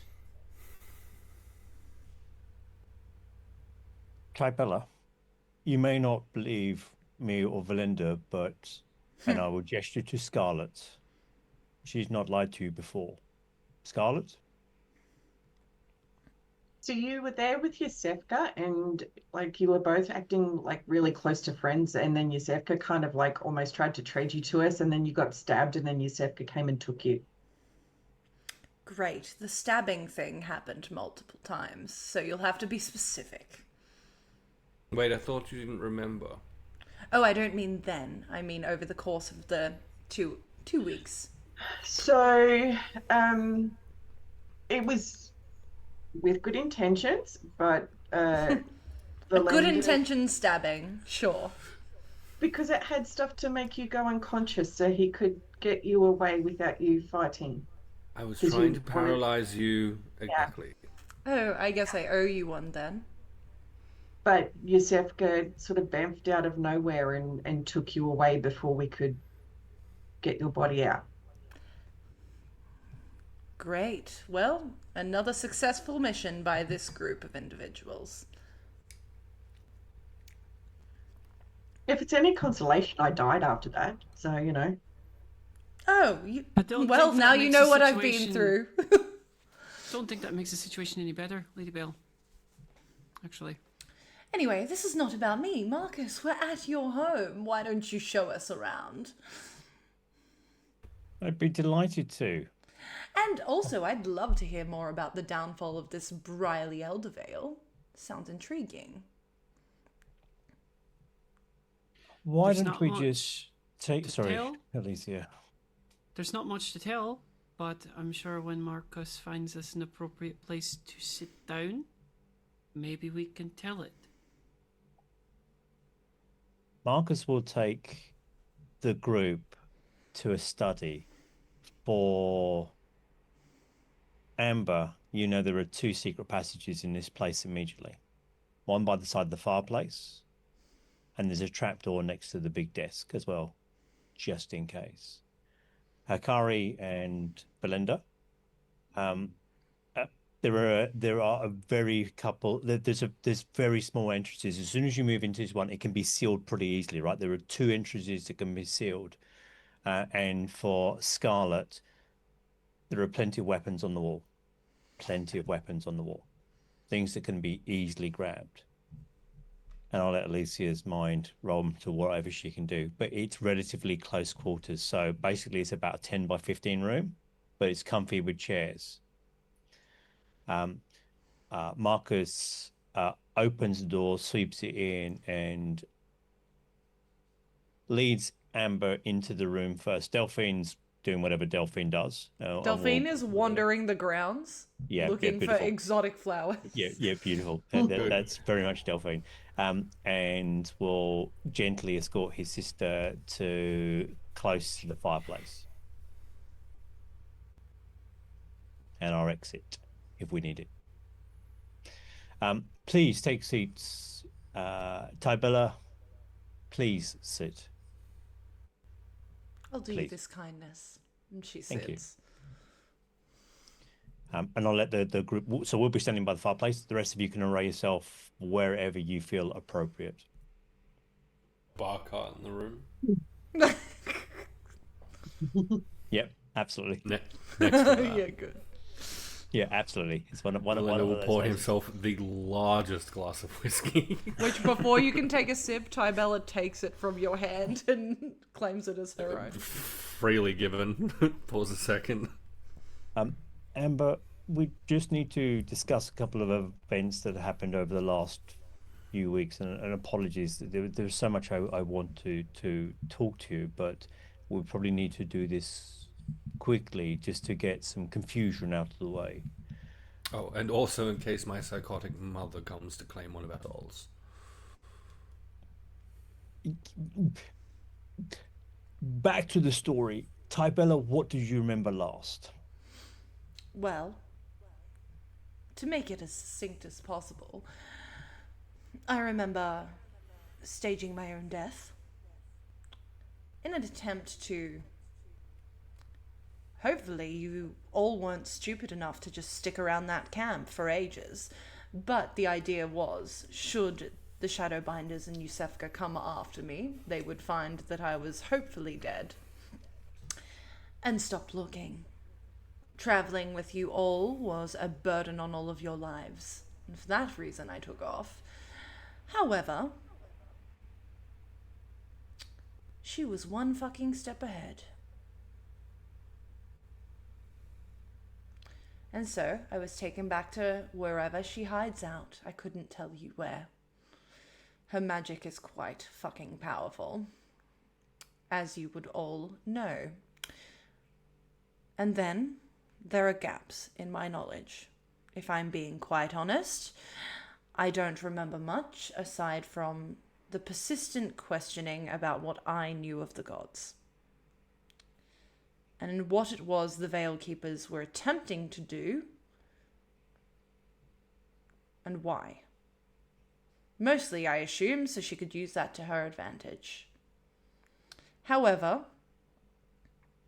it was strange. It was like this pulse wave of energy just erupted across the plane. And all of those scouts that they had, those informants, everything, they never came back. Until it was just Yusefka, one other, and that's it. I don't know who the other was, so don't bother asking. And this was 2 weeks ago. 2 weeks ago. She left to attempt to find a bunch of her followers. She never came back. And then she messaged me. Interesting. Do we know that yet? Is Yeah. it the first time that we've been made aware No, of that? I told too? you that last time. Yeah, she did Yeah, tell okay, you that cool. last time. Yeah, you're right. We did resolve that. Yeah. Well, as you asked, perched against the entryway, the door frame, the entryway door frame, begin to pace around the room, back and forth. According to history, a lot of events of the Shadowbinders have been altered, changed, from what I know. And according to 2 weeks ago, a certain individual by the name of Briley was executed over a supposed dispute. Now, I don't know how much of this is actually accurate, because the Shadowbinders I know and the Yusufka that I know would never have allowed this measure of dissent to occur in the first place. And to have her not even know what's going on, kind of it makes you wonder. If they never came back, who's to say they aren't gone?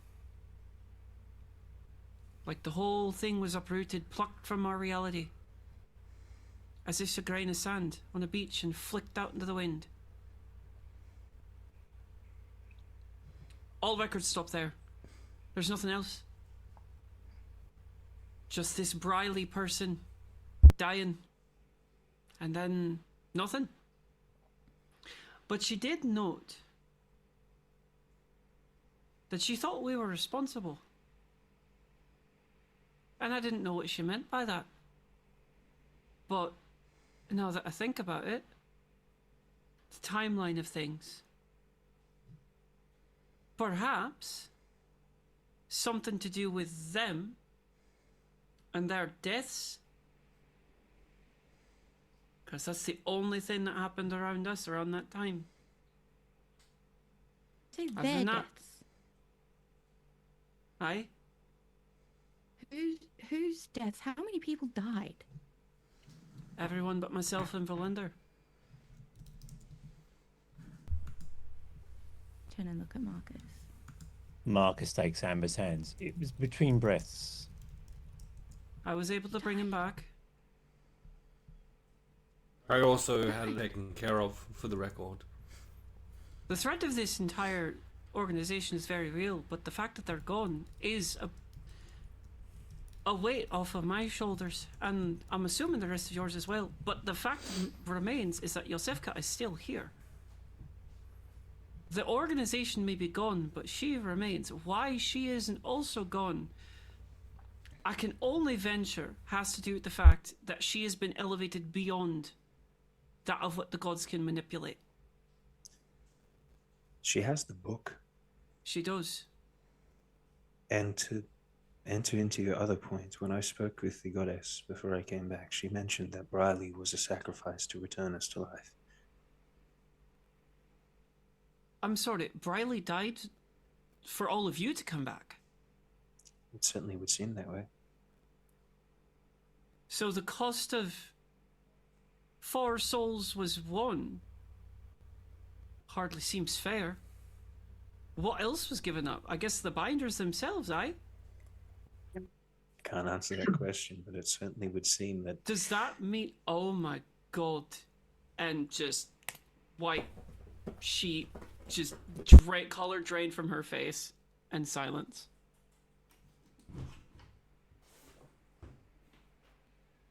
Come on, demon child. Sorry, continue. Me and Pro are gonna wrangle a cat. That, what is it that you know, Alicia? I know that the gods operate in a... Nothing given is without equal cost.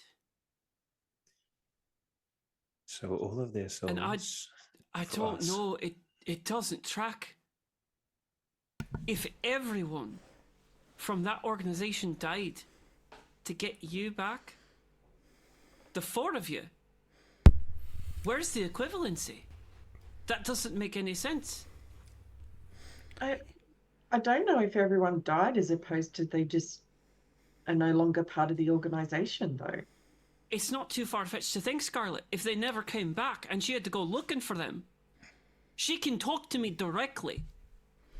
They did say a timeline. Why would she need to go short. searching? Sorry. That implies that everyone a part of that organization is dead. Why the fuck am I not? I don't know. I mean, technically I'm not part of it anymore, but fuck. How are you faring over there, little princess? You see Tybella is looking directly at you, Amber, as she's having this conversation. As this conversation's going on, she's not broken away from looking at you.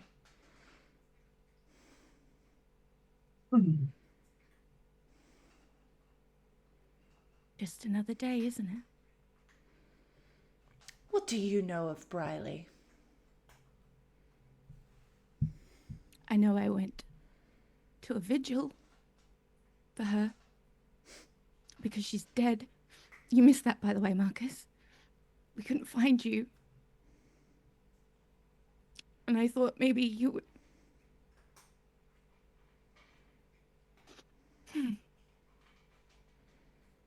I know she's gone. I know her parents mourn her. Because I was there with them. Are you in my house to brag about that? No. But it is satisfying. What do you want? Do you delight in the suffering of others, Tybella? No, but an eye for an eye makes the whole world blind. Except for... Briley made a lot of people blind herself. It seems. What are you talking about? Briley was not all kind. she appeared to Briley be. was family. Yes, she was so kind when she murdered my partner in front of me. So kind. Hakari, you remember, right? I do. We all What are they make talking about, Marcus? What are they talking about?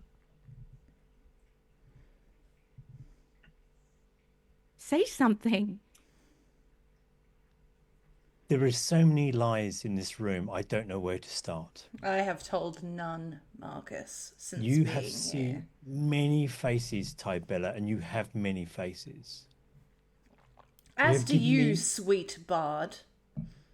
And I've never not said I haven't. But what I have asked for you, Tybella, is to show me some form of proof, and you've shown nothing. I understand your pain of losing I am the someone. proof, Marcus. I lived the memory. If you're unwilling to believe Tybella, believe And sorry, me. who are you again? Not now, little girl. Everyone needs to Patronizing put is the their way to go, isn't it? teeth away. Teeth Amber away. casts invisibility on herself. And leaves the room. Tybella, at this point, will, as you've cast invisibility, and I'll let you choose whether you stay during this or not, Britt. She says, I don't say what I say with the intention of harming anyone, but it is a necessary truth to know that those around us aren't always what they seem. And as it seems, there are multiple experiences with Briley in this room, not just mine. My experience was horrific. It was horrid. She was part of something with the intention of ending my life and the lives of those I held most dear. That was my lived experience. Your lived experience, Marcus, was growing up with a friend. The experiences that you had. As were yours, Hakari. Meeting someone that told you that I was worth killing, or that those that I traveled with were worth killing.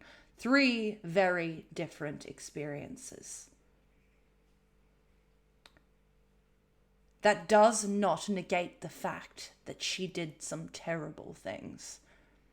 Who she is, to those of you who loved her, remains your memories, and I am not trying to take those away, but perspective is important. Not everyone we love is good.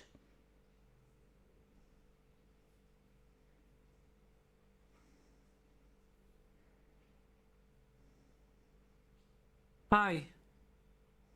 You speak truth to that.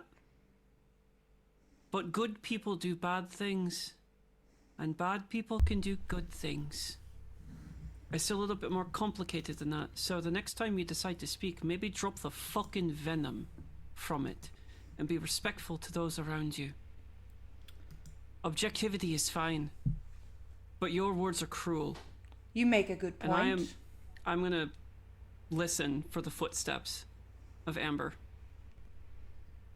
She would have approached the door, and as Tybella started speaking, she just hand on the door handle, listening, and you would clock that she didn't leave. She takes a breath, and she'll drop the invisibility and stay next to you, next to the door. I don't disagree that with what you're saying, Alicia. However, not venom, pain. 2 very different things.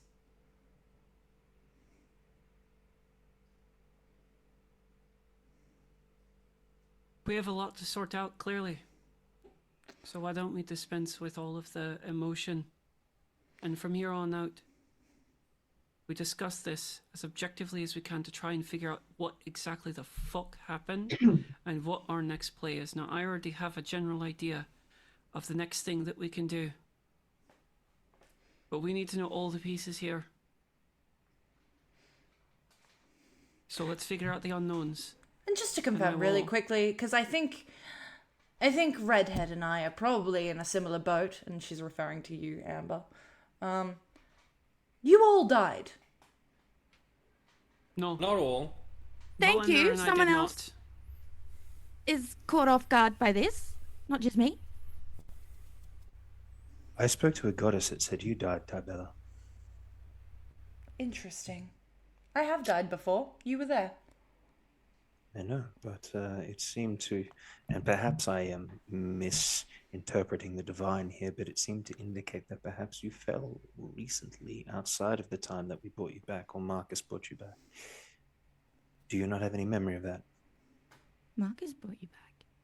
Your brother is powerful, Amber, and despite how confronting this conversation has been, his resilience is admirable. I feel it deflected some of the pain words that Tybella spoke. But back to the point. Tybella, I'm sorry for the injury that Briley caused, but our friend has passed, and your pain of seeing your friend die is now what we're experiencing. So the trenches are emptied. We're friends here. Companions. I think Valinda's going to punctuate that, refilling Tybella's glass. The blade of vengeance is struck. perhaps there's no need to twist it. That we can agree. Yes, we died. Some of us died.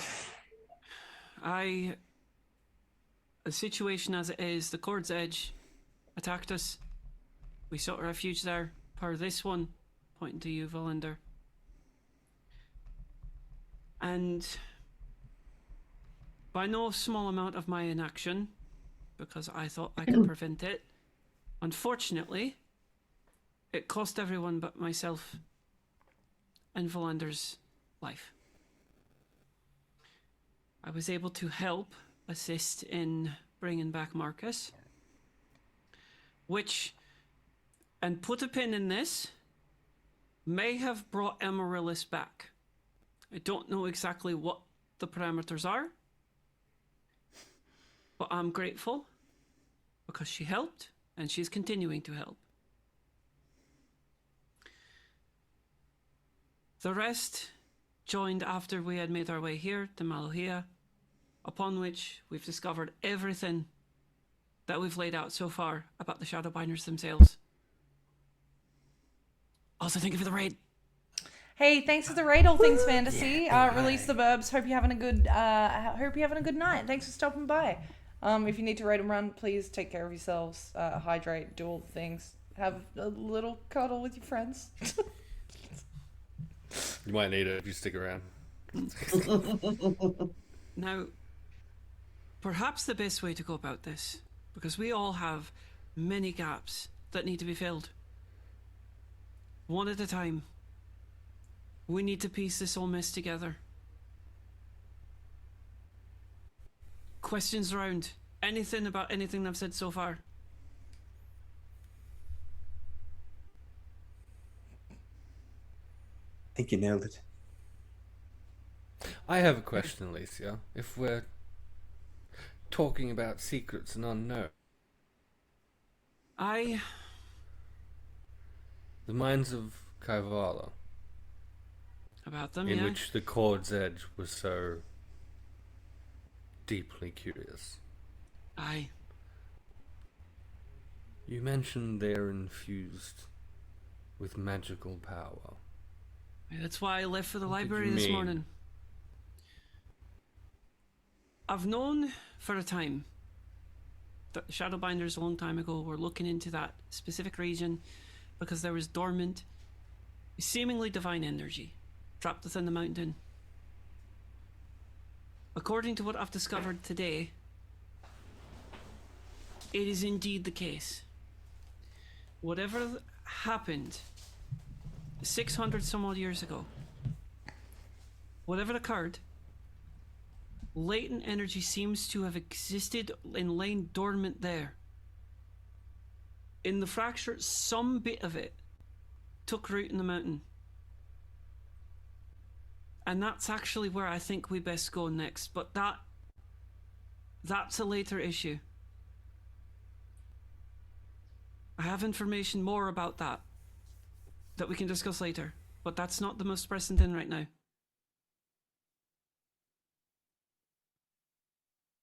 You're all gonna leave again, aren't you? Well, the hope is that it will be a quick trip, but we're going to need to go there, should we decide to do that as a group. Can I also put forward that we try and find Carlos? That was the other bit. Now, you said he was brought back, that you brought him back from death. Yeah. I met him. Well, I don't know if he was dead, but I don't know if he was like transported. Well, he was a human, and he was alive after the calamity. I met him face to face, as I'm seeing you now.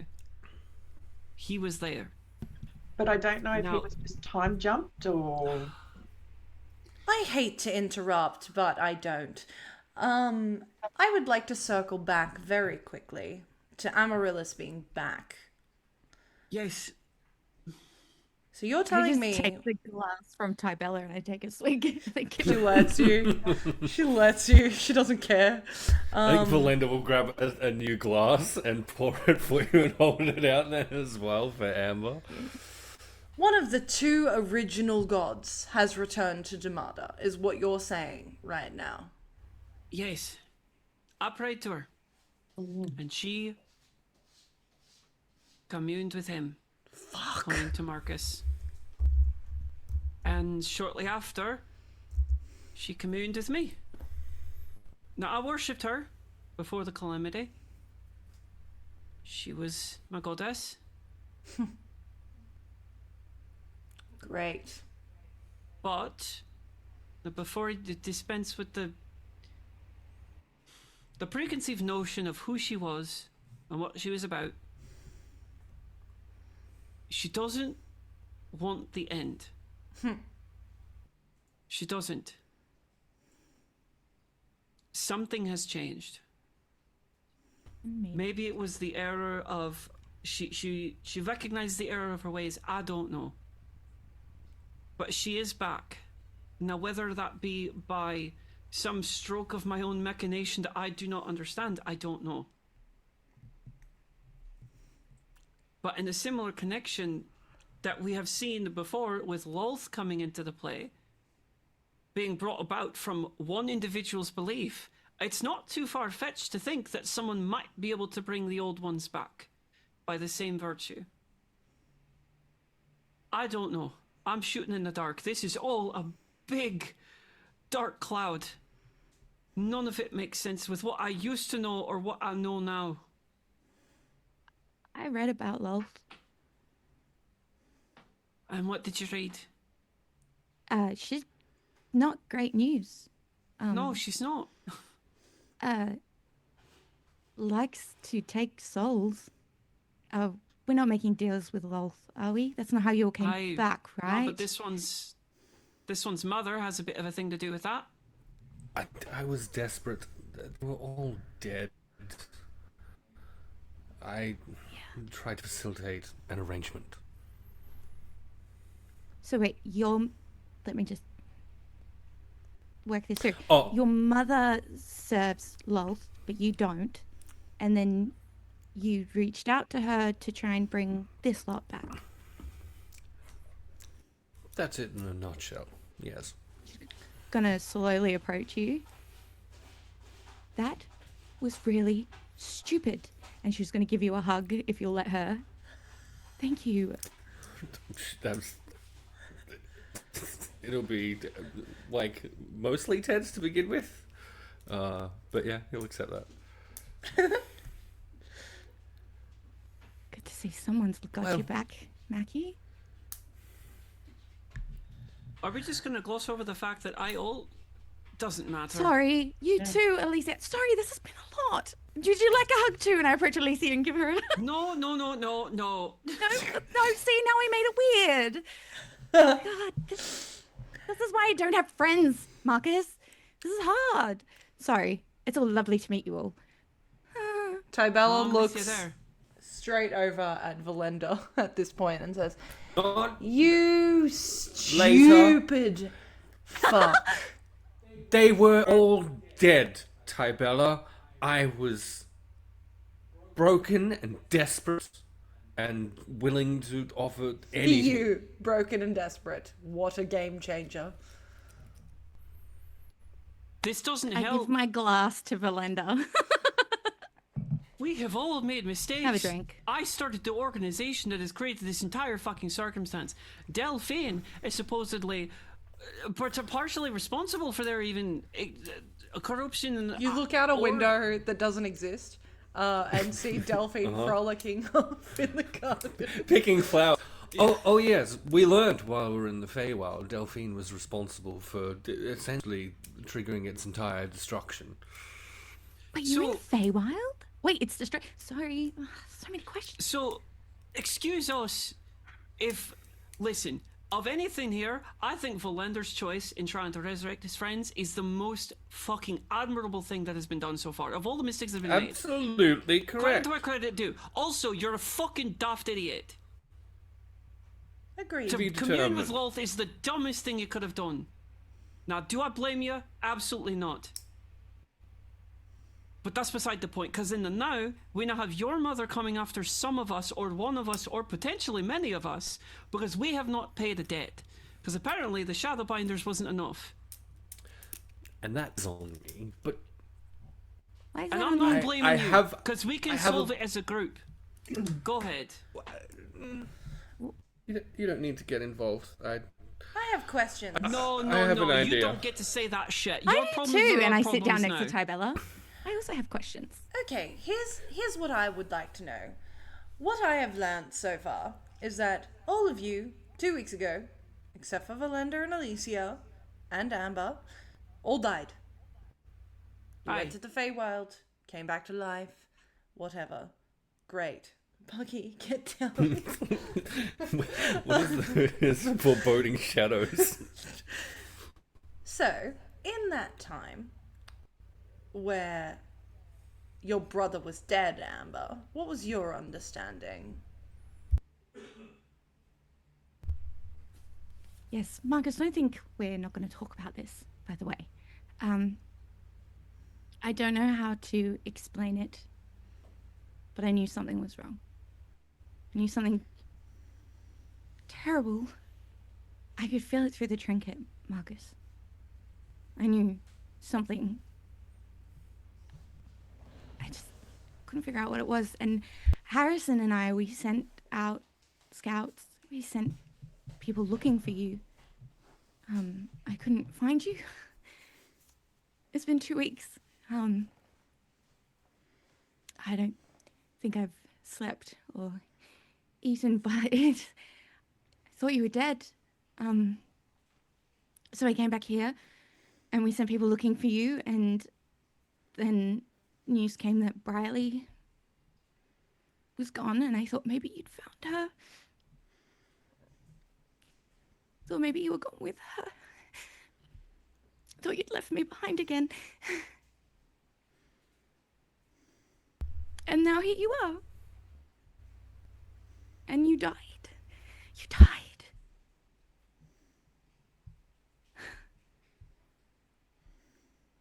You've been gone for over 12 months, Marcus. And then you show up with these people and they're talking about things that don't make any sense. And, you died. And we didn't get to say goodbye.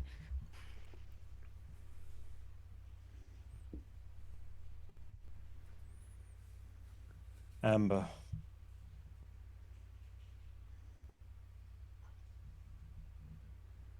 There's a lot of pain in this room. Here's the thing. Tybella is angry. And she has a right to her anger. I wish, Tybella, you would have taken a moment before lashing out, but we are where we are. Amber, it was between breaths, and by the grace of the people in this room here, I returned. This mark is the mark that Amaryllis left upon me. I have no idea what it means, but it's a phoenix. Now, either it's my rebirth or her rebirth. And Tybella, to be clear, an ancient god and a god cruel was the only one that answered the call to bring me back and to bring us back. Potentially, a different god brought back those that went to the Feywild. I don't know what that means, and I would like to find out what that means. So please, take another breath. Please. What that means, Marcus, is that we have two gods and an apocalyptic hero on our team. That's not nothing. Tybella, where are the four? Where are the siblings in all this conversation? Where? Why have they been silent? Delphine, who's outside, is composing herself after communing with her god. Hakari has said something about meeting her god as well. But again, it's left to us in this room to do something. Not just to say something, but to do something. This is our chance. Marcus, Take that rage. Do something with it. I have spent my whole life trying to do something about it. The Veil Keepers were trying to do something about it. But hear me when I say this. I don't worship gods. And the Shadowbinders, while they tried to keep them here, I was trying to rid Demada of them. So, of all the people in this room, I am the last person that's going to know where they are. To that end, the removal of the gods is what caused the calamity in the first place and shattered them. You would willingly do the very same thing to this world. What caused the calamity Again. was Amaryllis deciding that she was bored. So I better And a then moment, what happened ladies. when they sundered? Ladies and moments, we have Sorry. someone that's actually spoken and seen the events that happened. Scarlet, you're the closest of seeing the truth. You have said you have seen things that none of us, we may have heard about, but you witnessed something. So if we can take a moment and listen to Scarlet, who has a divine connection and has someone who was there, not who's talked about it, not that's written something in the book, but was there. Scarlet, please. I don't know where the four are. I only saw the two. And one was slowly pulling everything back out of the world because they were bored and they were going to start everything again. And the other wanted to stop it.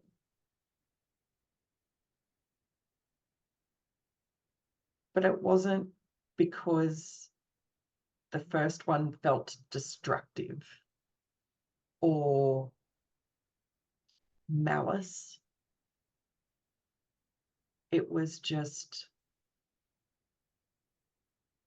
they lived forever and nothing was changing and everything was stagnant. But the second one, who wanted to save everything, told me that it was all about to happen again. Not the same way, but the world was going to end again. And created that almost like a time bubble, for want of a better word, for me being able to speak with some of the arcane chapter, being told some of the things, words of advice, and being offered options in the hopes that one of those things would help save everything. I don't know what people expect me to say about what that could mean for where the four would be or where those two are or anything like that. But I also don't think they would like another god coming and stepping on their turf. So maybe it is because Lolth is coming back. Well, not back, but they're coming back because Lolth is coming. Respectfully, have your god conversation. Demanding neutrality is not something I can fulfill. So have this conversation. I choose not to be a part of it. And she will leave the room. You get the sense that she doesn't need to be followed. I think the most interesting part was at no time did any of them ask for my service or my faith or anything. Whatever their motives were, I was given something to try and help stop the end. And the end is assuming what Yosefka's doing.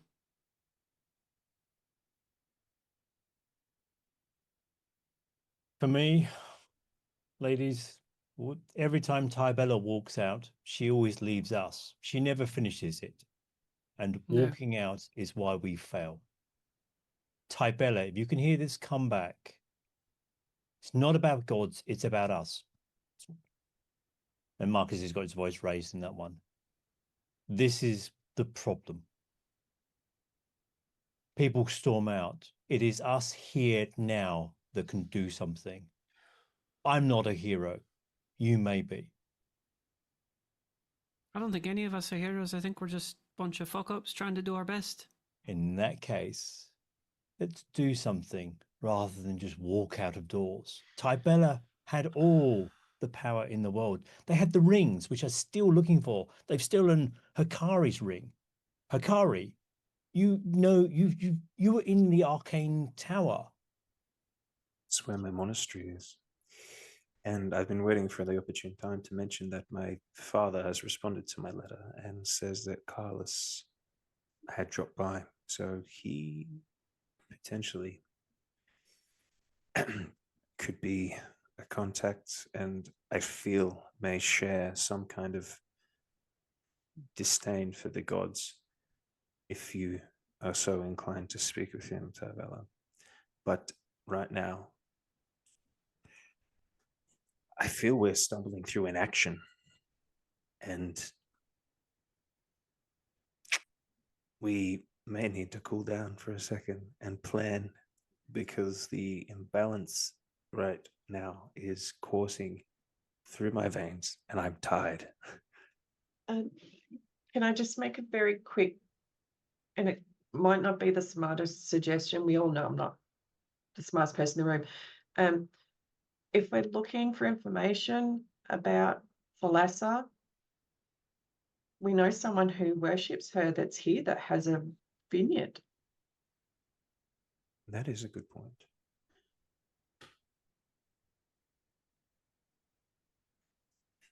To that end, you speak of action.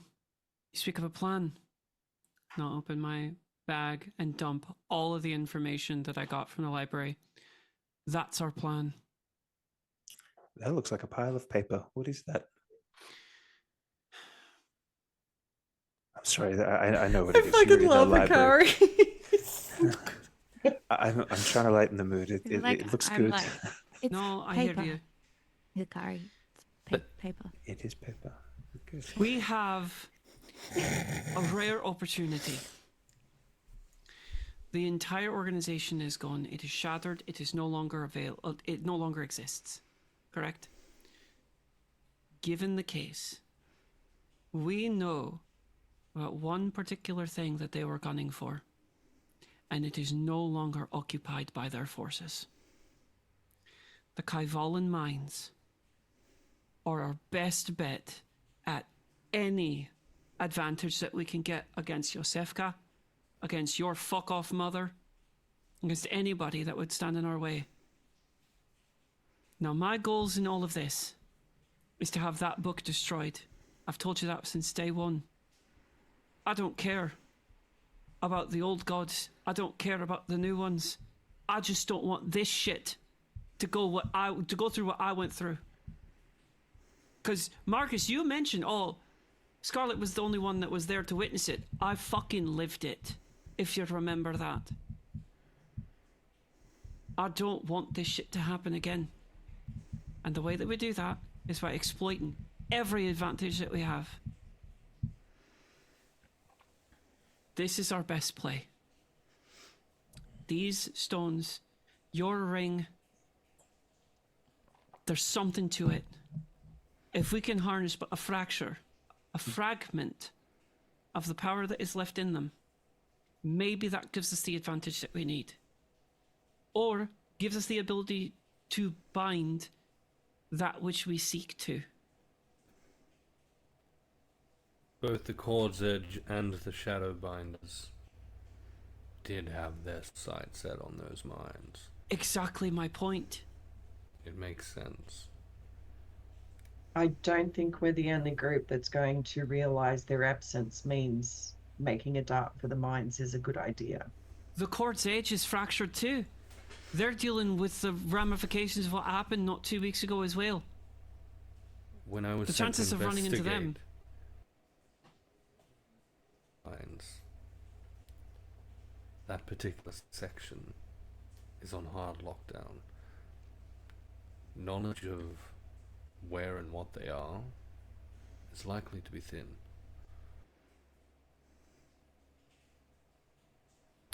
If the Shadowbinders are no longer in play,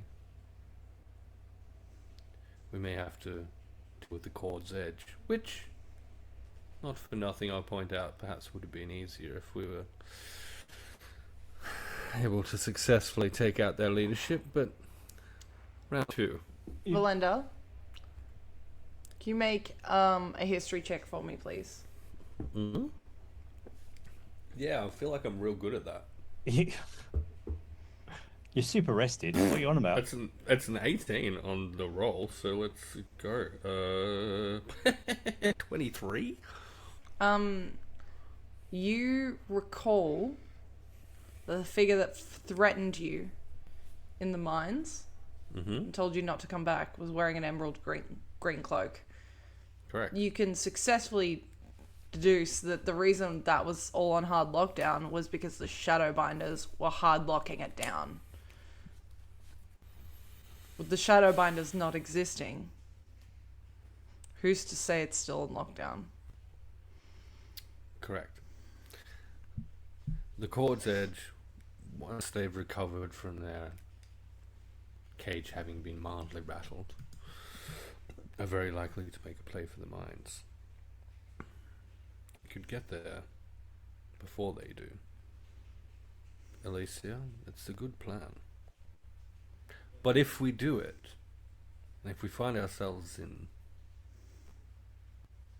a dangerous situation again, might I suggest that both yourself and our prize fighter, and you look at Scarlet, actually contribute?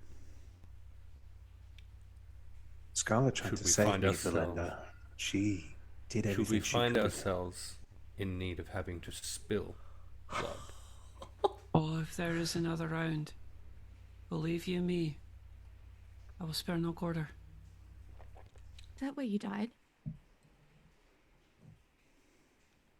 Before we go into that, Amber, please, just one thing. Hakari, one of those bits of paper you have is a map left by Priley. Could you put it out on the table for me, my friend? With all these crosses. Hakari places it on the table. Amber, this was given to me by what I believe was Briley, and there's a number of marks on this table that I don't know Interesting. what they're. There are no marks on the map. Here's my version of the map, which I marked up. Are they gone too, DM? You marked these up yourself? Correct. I did a separate map, which They're again there. you can watch the VODs. In this case, I trust you. no, you shouldn't. Because if do, you but fuck thank with you. me, I will absolutely take it out on you. And I know that. But yeah, so Marcus frowns for a moment and then pulls out the second map, including the marks that we were talked about when we were in the inn first time, Scarlet, where the party were saying there were all sorts of things in Agora and other places too.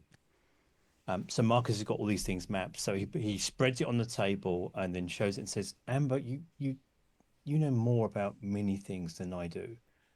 Does this look like anything?" And again, he points to some of the maps that we went to. And Velendar, I know there's something here, but I don't know what it is. I'll have a look at it. I think you'll also clock, Marcus. You'll know because you know her so well.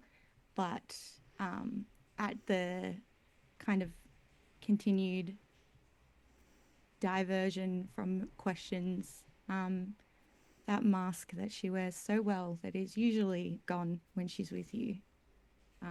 You see it shift, and she's got a job to do, and she's got something. She knows her place in this world, and she'll do as she is asked and look at the map and see if she can clock anything. Do I know anything, DM? Anyone?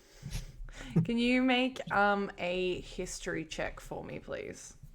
You'll need to do it at disadvantage, actually. I'm sorry. Oof. Oh, And I think dear. Valenda's Damn it! was some of them were quartz edge locations, Correct. but not all. Yeah.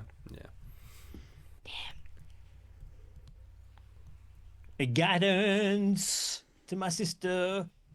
D4. Oh, you can add a d4 to the roll, Britt. Oh, screw that. Bardic inspiration. D8 it. Whoa. Ooh! And a D4 on top of that too. Go for it. Yeah, so you get to add a d8 and a d4. Go for it. What? I believe. I believe. Okay, cool.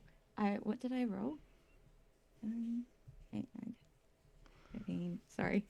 No, you're okay. 23. Looking at this map, I think it's interesting because it's like they're looking for something completely different than what you're looking at. And there is a mark, and if this wasn't there before, Marcus, it is a new mark. But there is a mark on the border of Ascendus and Sediva. And it takes your mind to a conversation you overheard. Amber. Yes. Let me look it up for that conversation I overheard. So fine.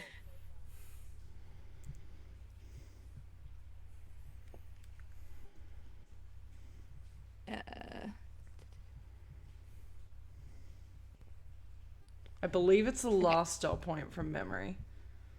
The last one? Oh, yes. Yes. Oh.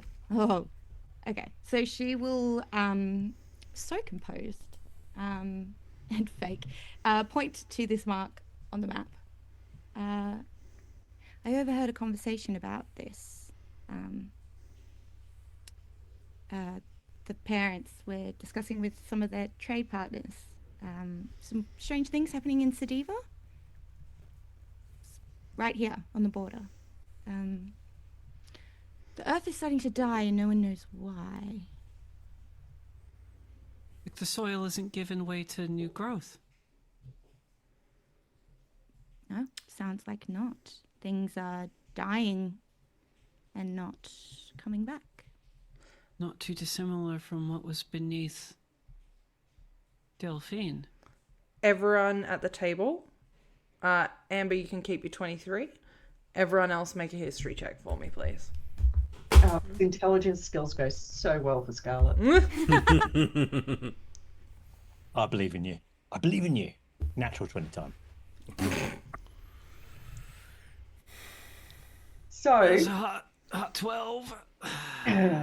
Also, cold 12. Good. due 18. to the wonderful stone that gives me a bonus that I'm wearing, I actually got a dirty 19. Nice. Hey! Scarlet being all smart and stuff. So glad Goofy could cameo to say that line. Gosh.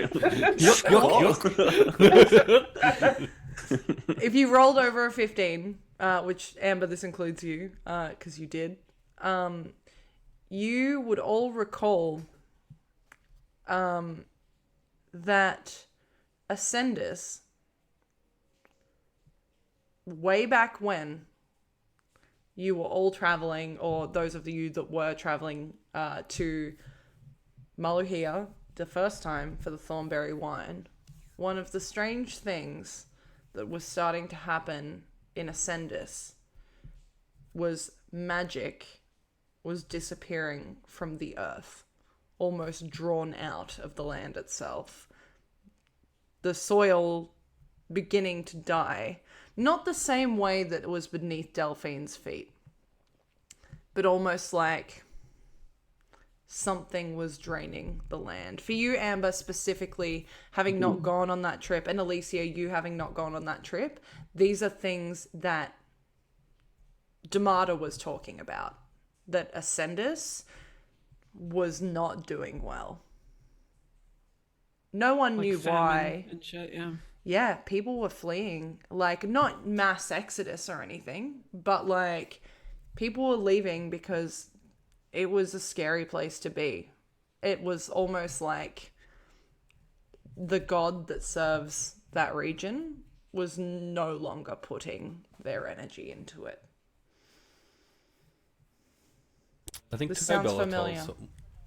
Tybella told us at one point that Valenda's parents were Ascendus as well. Yeah. Correct. Yeah. Yeah, and we also knew that people were seeking a cure for that part of the land some time ago. Seems there was like some- it's spread. Yeah. And Delphine's spirits also talked about a sickness, but it was non-specific. Damn those spirits. Friends, there's a lot that's happened. There's good rest and there's safe rest here. The Drody household has a particular skill set for making sure that we have a level of safety that is of a magical nature too. So perhaps we can get a nice rest so Hakari can regain himself. And I can spend a little bit of time with my sister. I was going to try and find a different way to tell you that story of our short rest. And I'm sorry you had to hear it this way. But you've heard what you've heard. And you are one of the wisest, smartest people I know. There are so many things you've heard and so many things you've seen. If there's anything you feel that can help, anything about the gods, you know so much that I've missed. If there's something that you can see from this, Alicia's notes, we've got notes that Scarlet and myself took from this book that we've taken. If you could have a look while we just recuperate for a day or two, it'd be most appreciated, dear sister. And again, I'm glad you're here. So glad. And I have so many stories to tell. Sure thing, Sir Drody. Whatever you request. Go get some sleep, everyone. Somebody should in this house. She said at midday. Oh, well, I haven't slept in a few weeks. That's fine. Well, listen, DM, it's actually nighttime because we've been talking for 5 hours, so... Okay, yeah. It could Valinda be will nighttime. hang Amber Hey, you know a what? fresh It could drink. be nighttime because here's what can happen, right? Is if there's nothing too crazy you want to do before night and then want to regather for dinner, we can do that. Shoot before anybody leaves the room, shoot an eye to Velendar and in your head, perimeter check. It's dangerous to go alone at this point, eh? Which would probably land at the same time as Valinda's like getting ready to do his perimeter check, yeah. Just nod. Join you. An exit, leaving the four of you. And a large portion of that will very specifically be trying to locate Tybella whilst that happens. You can both make perception checks for me. The four of you. You make a perception check. No, Jesus. I'm God. The four of you in this room together. What are you four doing?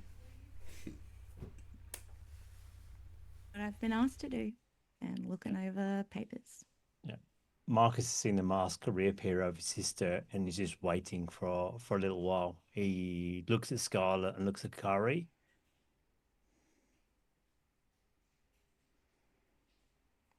Marcus is like, fuck off, you two. Do you want the room? Yeah. If you'd be so kind. Of course. You can just say it. Like, just say fuck off. It's fine.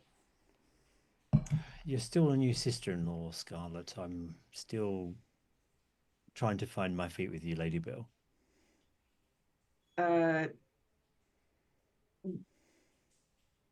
Hey. Fuck off. There we go. See, simple. There we go. And she'll walk out. Brother, Family. Hikari, we will talk soon, please.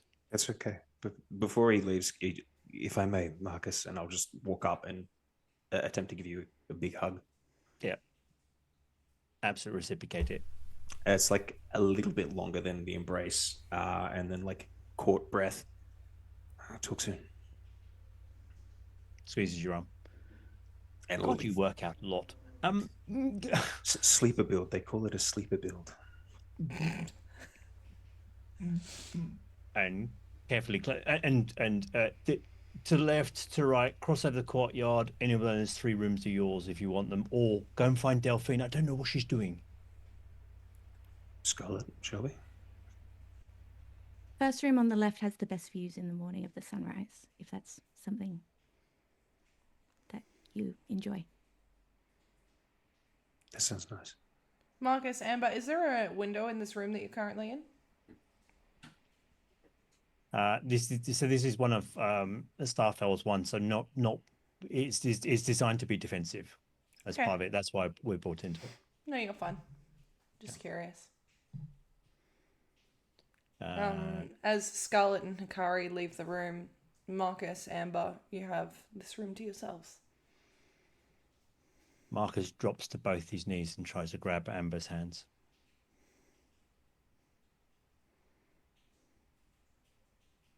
I'm so sorry.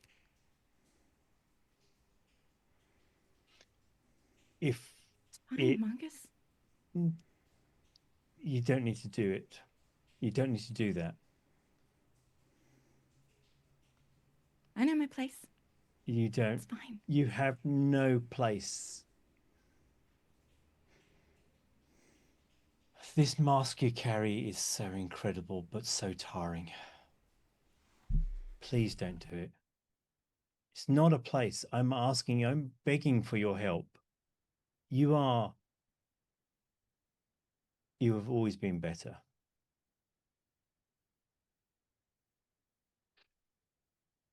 You died.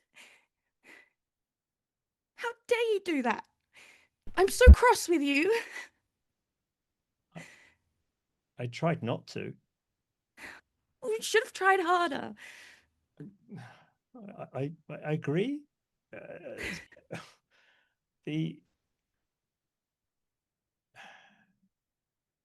You were with me every second. You were the last thing that I thought of and the first thing I remembered between those breaths, Amber. You know you're the only other hugger in the family, right? Come here, please. Should give you a big hug and just cry. Yeah,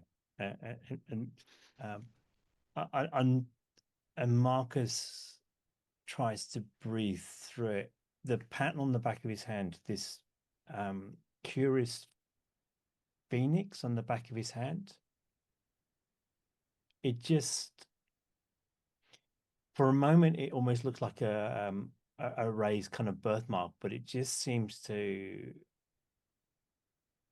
be a new part of Marcus. Whether he wants or not, it's now a part of him. and he traces it very carefully, and starts with, let me just tell you a few stories of those that have left who may not call themselves heroes, but have brought a courage to this world. And I'll start with your new sister-in-law, a woman finding a world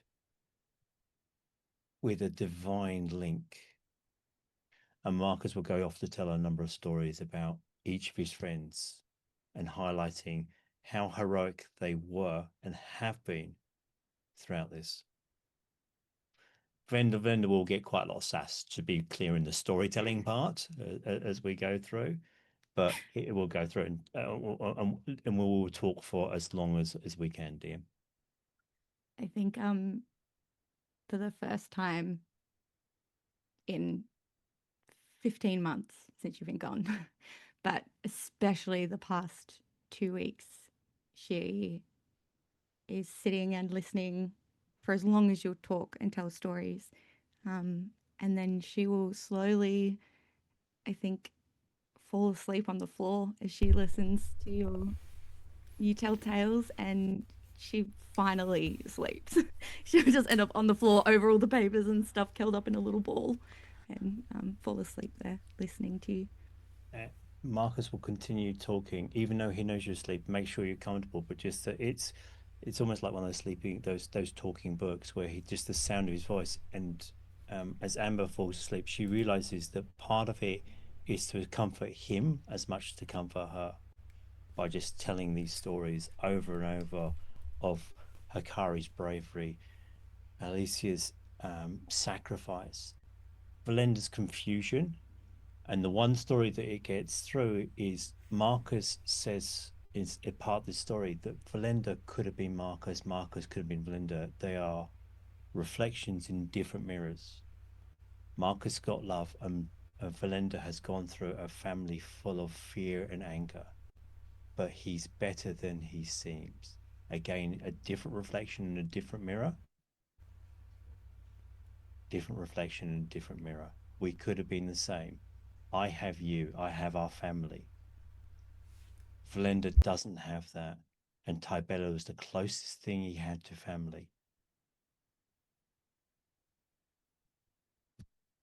I think the only thing, like, as she's like, you know, when someone's half asleep and they're still trying to talk to you and they're like, yeah, she just kind of mutters, do you think the name Velendar is a play on the word lavender?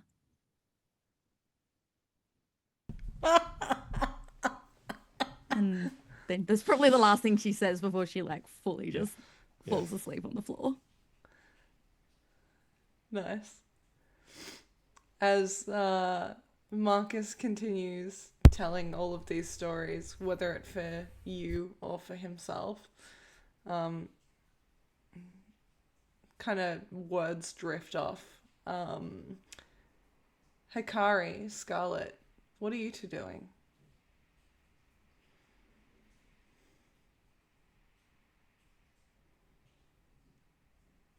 Do you want light conversation, or do you want me to sort of... We went through a thing. Did I want whatever conversation you need?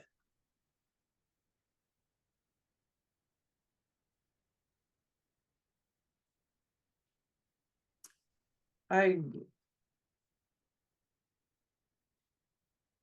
been putting a lot of things together recently.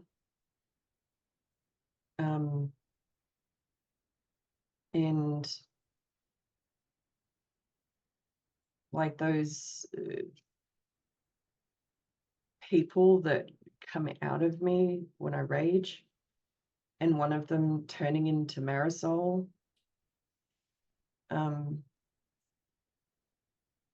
And you saw her. Yes. And she took both our pain away. And they've never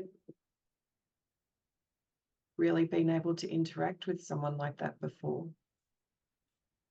And I don't know why. Could be because you're getting stronger. You're being more... I'm not going to say you weren't brave before, Scarlet, but perhaps it's because you were angry from a different place. Maybe it's because you had something to defend. I mean, look, let's be honest, that exit that we went through was harrowing and scary, but worthy of ballads and stories and scripts, scrolls, and I don't know, some poor adaptation of a play on stage where they trade our characters out for the most handsome bards they could find and then recast them poorly. But all I'm thinking is that maybe you're on the right path within yourself, not just with all this God stuff.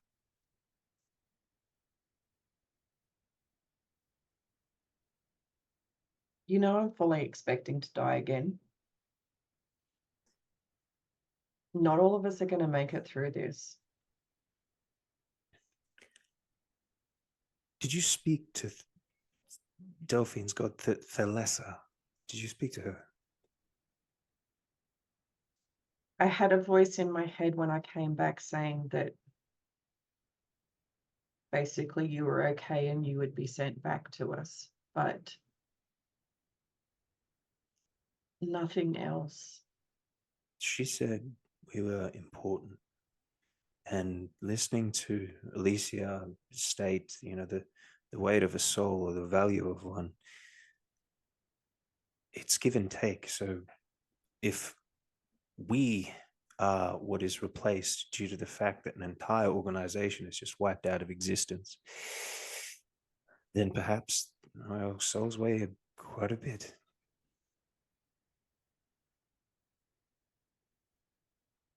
Maybe. I'm just guessing here. I don't think you'll die again, Scarlet. I think you'll make it to the end. And worst case scenario, you ascend. You echo with divinity. You fuck. He said the thing! Roll He credits. said the thing! You said the thing! It was the look. Kill It him. was the deadpan look Kill in the him. camera that got me. It was the fourth wall break. Well done. All right, Deadpool. Yeah. Wow, that was beautiful. You You know, You know what, that- Hakari? You can have inspiration for that. Hell yeah, A, dude. because you said the thing. B, because it was truly so fucking bad. Thank you. The thing is that I wasn't scared to die. I was more scared about letting people down than dying. And I'd happily die for anyone in this group again. But if I do, and if you get through to the other side, don't let anyone blame themselves for anyone who's gone. We're all making a choice to be here.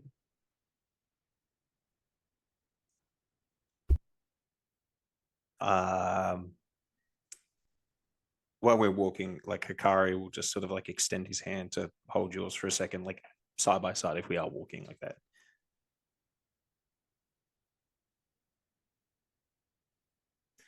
I don't think you let anyone down, Scarlet. I think I was scared, I'll be honest.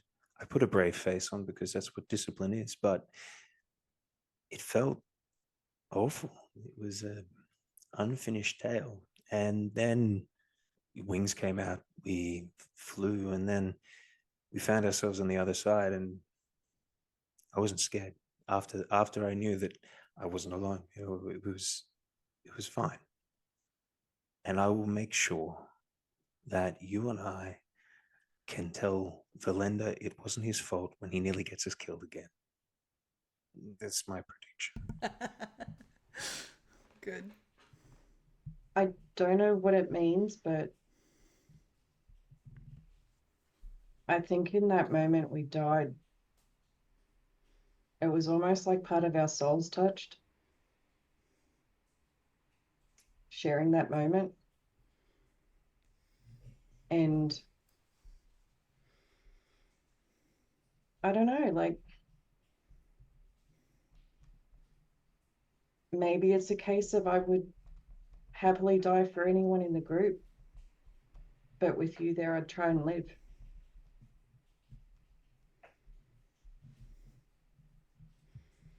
Thank you. I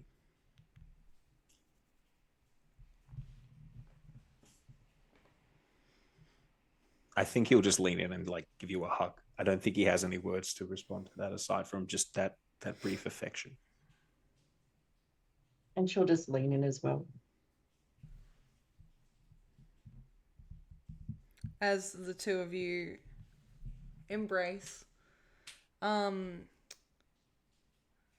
you are nearby a window, and it's interesting because it doesn't feel like you've all been traveling together for that long. Particularly you, Hakari, you joined this group after they began traveling together. But it's a realization that time has passed, because when you all first started traveling, or when the initial group started traveling together, it was the end of Ember and the beginning of Cinder the next season. And as you both kind of look out the window, you see the first signs of Frostfall the next season, as the tiniest little bits of almost dust-sized snow begin to kind of fall from the sky. Alicia, Velendar, doing your perimeter check with your perception checks. Thank you for sending them through. Neither of you see anything worth being concerned about. This property is large. And much like the room you were just in, while it doesn't have large spanning walls and guards with big ballistic weapons, it is two things. It is alone. There are properties nearby, but not nearby enough to cause concern. And there is a seclusion to it that makes you feel safe. The only kind of really walls are natural hedges, plants, trees. You do see a couple of people every now and again. None that you recognize and none that look sinister. Velendar subconsciously, or not even subconsciously, consciously looking for Tybella. You don't spot her. Alicia, with your 26 perception, I think it was 26, you spot two things. You spot Velendar very clearly looking for Tybella. And also you spot Tybella. You spot her on a balcony. Just on the first floor of the Drody estate. It looks like she's kind of found somewhere to place herself. She looks like she doesn't notice you, either of you, and she looks content. She's staring straight up at the sky. What are the two of you doing? So, does your mother have like some kind of lock on you or something? Can she just visit you whenever? Something like a scry kind of a thing? Alicia, the extent of whatever power she has is Not something I've really put my mind to before, but she was able to place Hakari directly at our feet. Aye. She's certainly appeared in my mind in the past and in person. Only reason I ask Mm-hmm. is because I've made you some tools. Maybe, with a little bit of luck and the right components, we can make something for you so she can't see you at all. That's another step, if it'll put your mind at ease. It's very kind of you. Do you have any way of preventing her from accessing you? The ring would keep her out of my mind. Aye, okay. But if she's going to just appear in the flesh, seems that that's not going to be very helpful. For now, though, again, if she so chooses, I truly believe that she would simply appear and end my life, or take whatever it is that she wants. Well, it could be a good precaution to at least put in place. Now, I know you're distracted. I know you're looking for her. Look. She's over there on the balcony. But maybe it's best to let her be alone for now. I mean, you do what you will. And I know that you'll want to talk to her. But maybe it's best if you let her come to you. Right? She hasn't fled, which is something. She hasn't fled, but she did leave us in that room. It's not that I would talk to her, Alicia. I lived parts of Tybella's life as though they were my own. We share a bond that Aye, you're sweet on I her, I truly... No. It goes far beyond that. I'm using a platitude. I lived in her skin. I understand that. Aspects of her life that not only mirror my own, but I don't have the words, truly. The point is, there's a kinship there. Indeed. And I'd very much like both of us to survive, so personally, I'd like to turn conversation towards more practical matters. Aye, and that's what we're working towards, aye.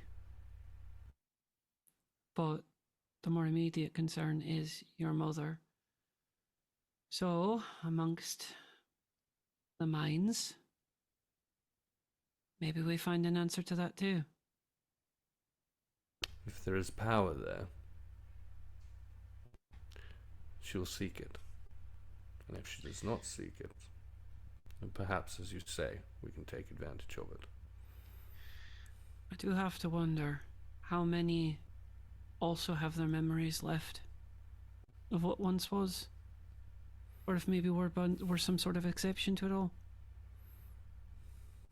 I will say this, I quite like that. I quite like Amber. She's grown to a fine young woman. Sharp as a fucking tack, that one. Could use someone like her, honestly. What are you? Listen, you're practical, but you're dumb as a box of fucking rocks sometimes. I beg your pardon. Listen, your deductive reasoning ain't your strongest attribute, and I'm not saying that as an insult. You got other aspects of you that are great. It's just that one is a little bit lacking. As is mine. I'm not saying I'm not a savant. I just get the information. I don't interpret it. I'll have you know every aspect of me is great. Thank you very much. Aye, of course, a young princeling. Perfect in every way. Correct. Uh-huh. Except for the part where you fucked up the past like 7 times in the last week. That too, yeah? Is that part of your perfect plan? Stabbing your best Again. friend over there on the fucking first story? Is that part of your plan? No, on that note, perhaps I should go fucking talk to her. No. Yeah, I shall be doing that. But for now, I... let's do this round. Shall we? We'll do the round, yeah. You're and not bad complete company. that. I'm exceptional company, Alicia. I take it back, you're fucking insufferable. The two are not mutually exclusive. No, they're not. But I'm fond of you nonetheless. Maybe that means I got kicked in the head as a kid. Good. Surprised you can remember that far back. I remember far more than you can know. We may desperately rely on that memory, in all seriousness. Thanks for not stabbing me.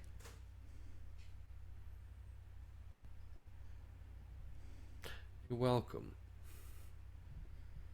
You have a propensity to it, so... I'm very good at it. Yep. Lethal stabbing. Oh, excuse me, non-lethal stabbing. Right. When all you have is a dagger. And before this gets too more insulting then, if you don't mind, I go... I have a reacquaintance to make. And I'll peel off back into the estate, back to the room where all the maps were, probably to find a sleeping ember. Yeah. On the Rolling. floor. You hear Marcus telling stories about his adventures, about all of you. Velendar, as you make your way out to Tybella, she's completely silent. It's almost like she doesn't even notice you. Or if she does, she doesn't care to look at you as you leave or enter the balcony, which goes through a room. So you enter through a room and then out onto a balcony. Whose room? Unimportant. Valendar's not going to break that silence. If there's one thing that he's learned, pushing on Tybella is not the way to elicit a healthy response from her. But what he will do is pull out the last of the rings that he still has in his possession. And leaning on whatever railing on this balcony exists, he will hold that in front of her. Fuck it, he will break the silence. It's not his. But it's all that I could keep from her hands. As far as I'm concerned, it belongs to you. Sitting kind of on a bench, she pushes off and makes her way to you, leaning against the balcony next to you, and she doesn't aggressively or anything, but she does take the ring. She doesn't place it on her finger like she wore the other one, but she removes the necklace and then places it on the necklace, wearing it around her neck, tucking it under her shirt. Thank you. Where did you stab me?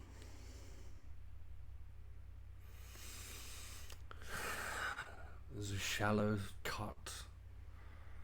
Wasn't a I'll be the stab. judge of that. Where? Under the rib. She like lifts her shirt to where there is a visible, like, there's a visible Laceration. scar there. Like, I have a penchant for the soft spots. What can... Do you blame me? impressive. I would have done it better. Or perhaps you should have before you were put under whatever sway she had on you. while you were there. I don't like that you have no memory of that. Neither do I.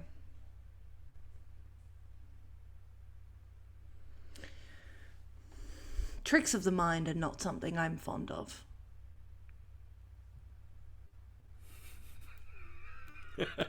The answer is yes, Britt. I couldn't see it, but I know what the question was.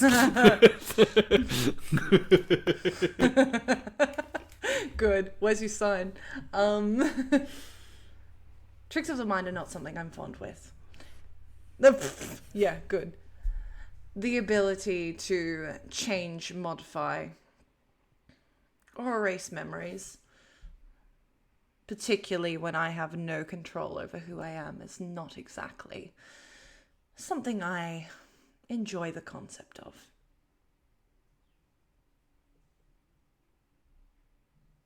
Well, so long as it doesn't happen again. Oh, it So won't. you're in a better position than the Veil Keepers have been in for some time, does it not? 1 versus 1. Didn't think I would see the day. I shouldn't have, for the record. I was just a shit kicker of the Veil Keepers. But outlast.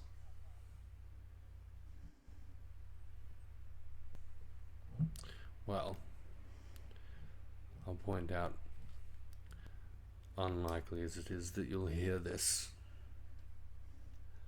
you are not alone in this. I hear I don't mean everything. just me. Alicia started the Shadowbinders, Tybella. That's not a small resource to have at our disposal.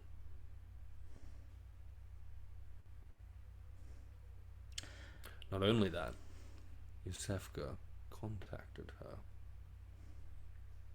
in the wake of whatever divine or other bullshittery intervention took the Shadowbinders off the board. She's desperate. And she is. At least mostly alone. You are There's... You've tried so long to read Tybella, and there's been so many moments where you almost have, and there's been moments where you've gotten to. Very few.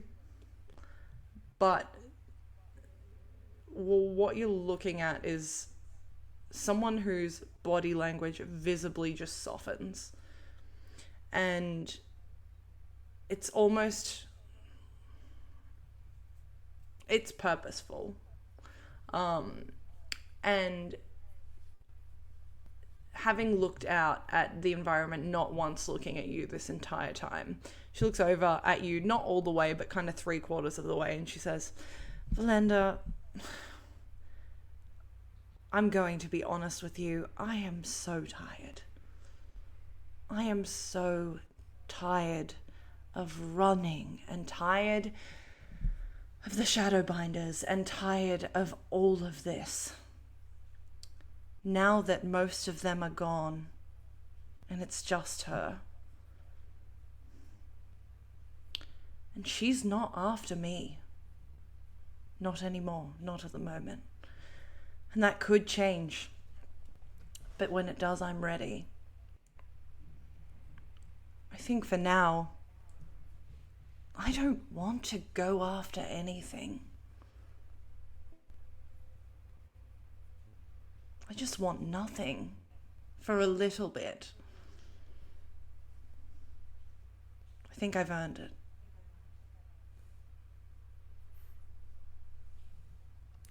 That's an attitude I can certainly appreciate.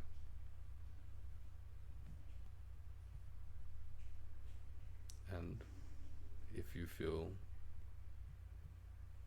free and unburdened of what drove you, take that freedom. Rest, Tybella, while you can.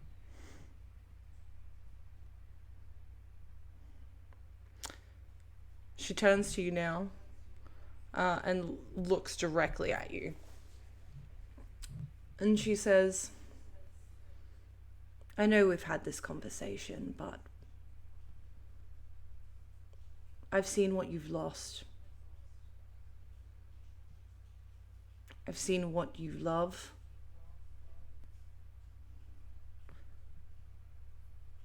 I've seen a lot of you. And it's okay to also unburden yourself. You are not your parents. And I'm sorry I said that to you.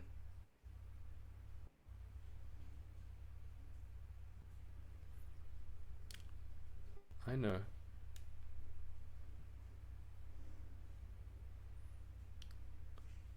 Something we share, Ibella, is an incredibly quick and sharp tongue.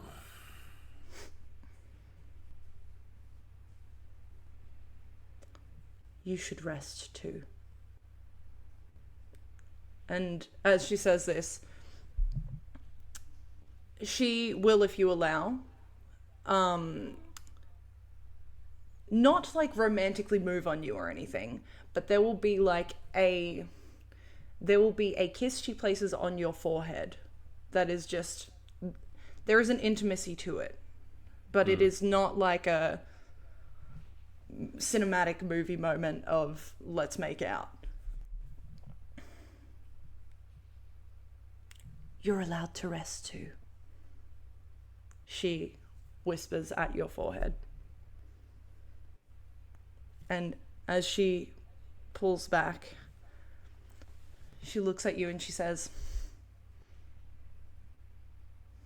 interesting how things change.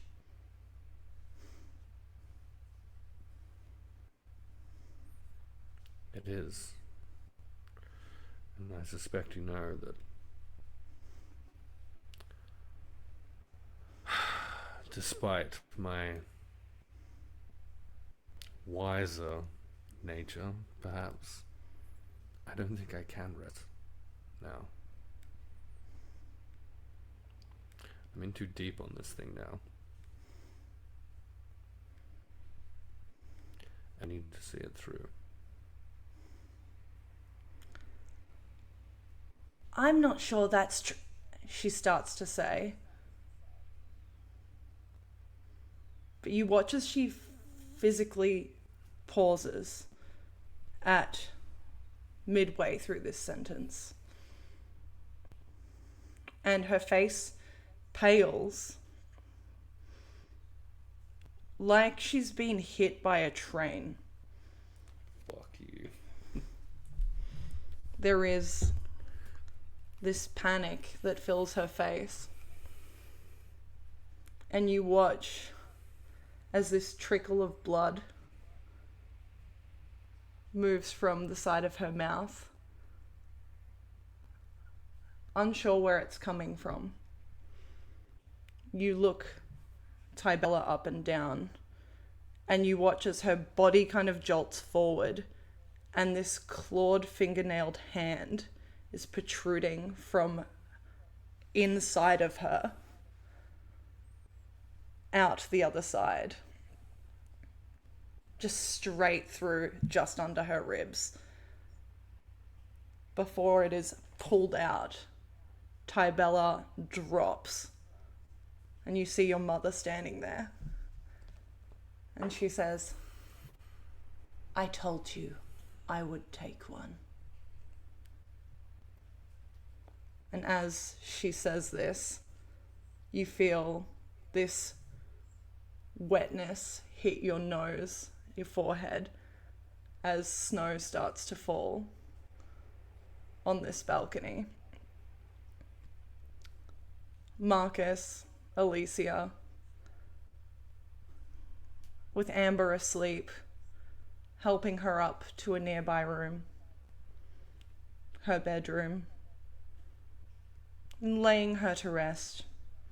You look out at the courtyard And you also see this snow start to fall.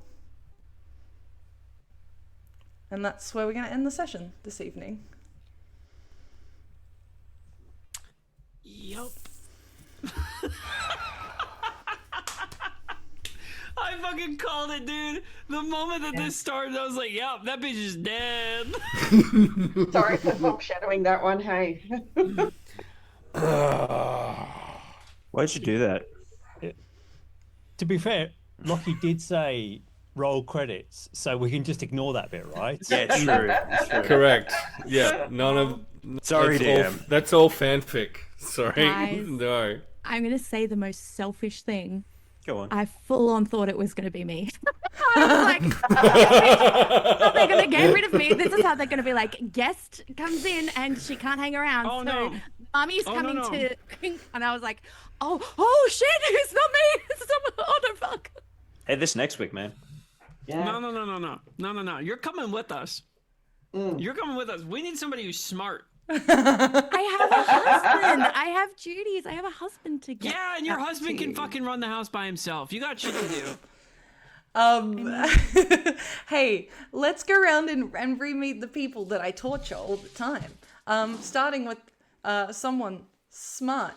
Marcus, D20, who are you? Where can we find you? What are you up to? And what was your favorite moment this evening? As someone smart, I'm wearing 2 scarves in a room that's about 35 degrees at this point in time. Excellent. Just to get Hakari. I love it. I'm me. I've been me. I'm still me at this point in time. And had you killed Amber, I would be flying to Melbourne in literally there. And then Damn, I should have done it just with that. With a stereo outside your apartment. Don't threaten her with that apologise. because she'll kill me. No, I will turn up, and I don't care how long. Insert Liam Nielsen statement here. Having Marcus's sister appear, and then watching everyone trauma dump on that was the most terrible thing I've seen. It wasn't fun. It was just fucking awful. I hate you all. Hi, new friend. Here's all of this shit. Yeah. Fucking hate you all. I think that's He my asked phrase. your question, I answered. Look, to be fair, she gave you so many outs, Marcus, to get her out of there. That's. I'm a coward. No, absolutely not. This woman could kill people. Fortunately, she died horribly at the end of it, so that's her. That's our revenge. Ha ha ha ha. Yeah, it was awful, Emily. Every single second of it was just torturous. I'm just going to cry into my glass of water. Thank you very much. Holy shit, I'm glad. Hey, someone more well-adjusted than D20. Tammy, who are you? Where can we find you? What are you up to? What was your favourite moment? I'm Talaris79. You can find me here, or you can find me on the Law Rights running the Call of Cthulhu campaign. Next game is this coming Thursday. So stay tuned for that one. And I think my favorite moment is, I have to say, when Lockie managed to slip in Echo of Divinity. I'm sorry, but it's the ball. It's going to take it. It was beautiful. It was beautiful. And I Very hate well it. done. You're welcome. Lockie, who are you? Where can we find you? What are you up to? What was your favorite moment? Hey there, my name's Lockie. You can find me online at the MimicsDen or MimicsDen on all the socials. You can also find me over as the DM and producer for our podcast called Tales from the Luck Weaver's Tavern. You can also find me here, just getting absolutely fuck pelted by emotions, just continually. I haven't had a beach episode yet, and there's been 3 promised to me, so like just fucking interest accruing on that like a mortgage, my guy. Let's stack them up.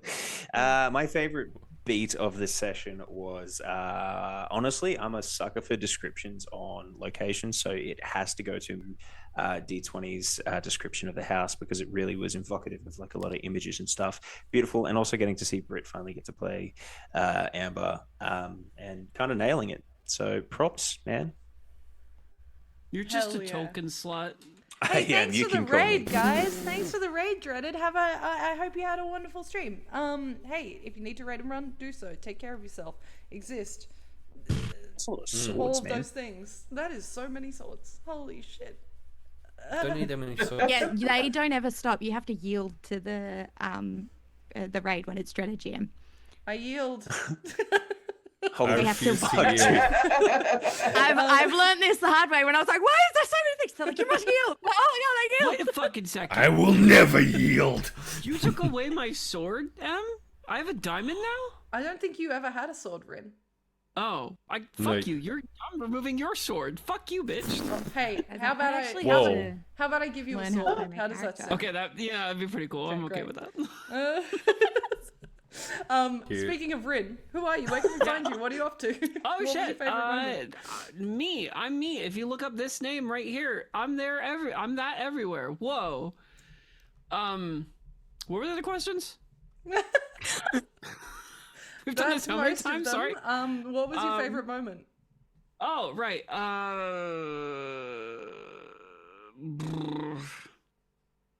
The invisibility. That was cool. The invisibility. I love a use of a spell and in like an emotionally evocative way.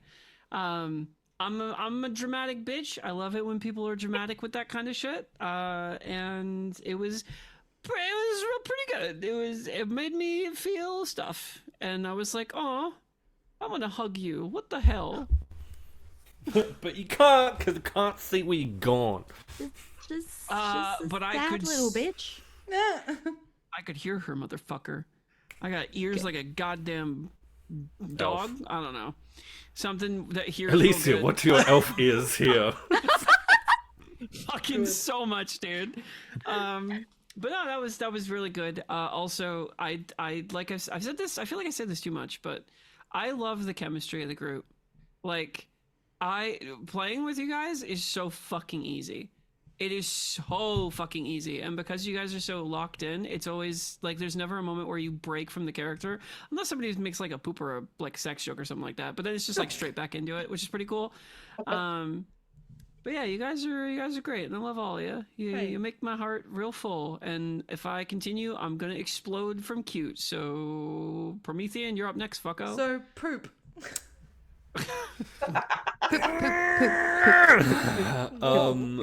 I'm Pro Promethean. really just shit himself live on stream. It's true. Correct. Poopmethian.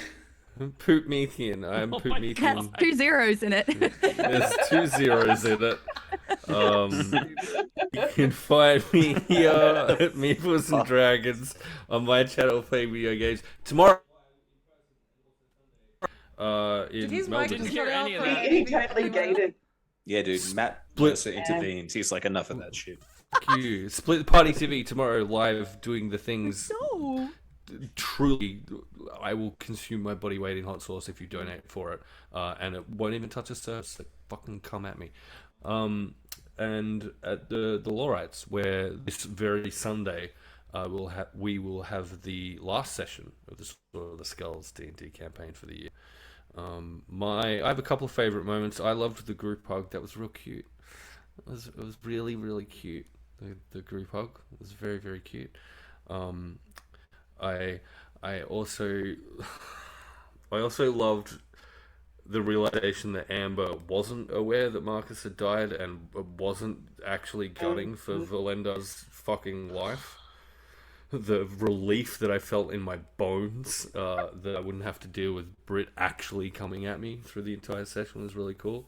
And I also love the moment where I had that split moment of decision trying to figure out if Emily, being cruel and evil and heartless and soulless, was killing off Tybella with either my mother or the loss of her soul, because fucking Marcus got his memory back.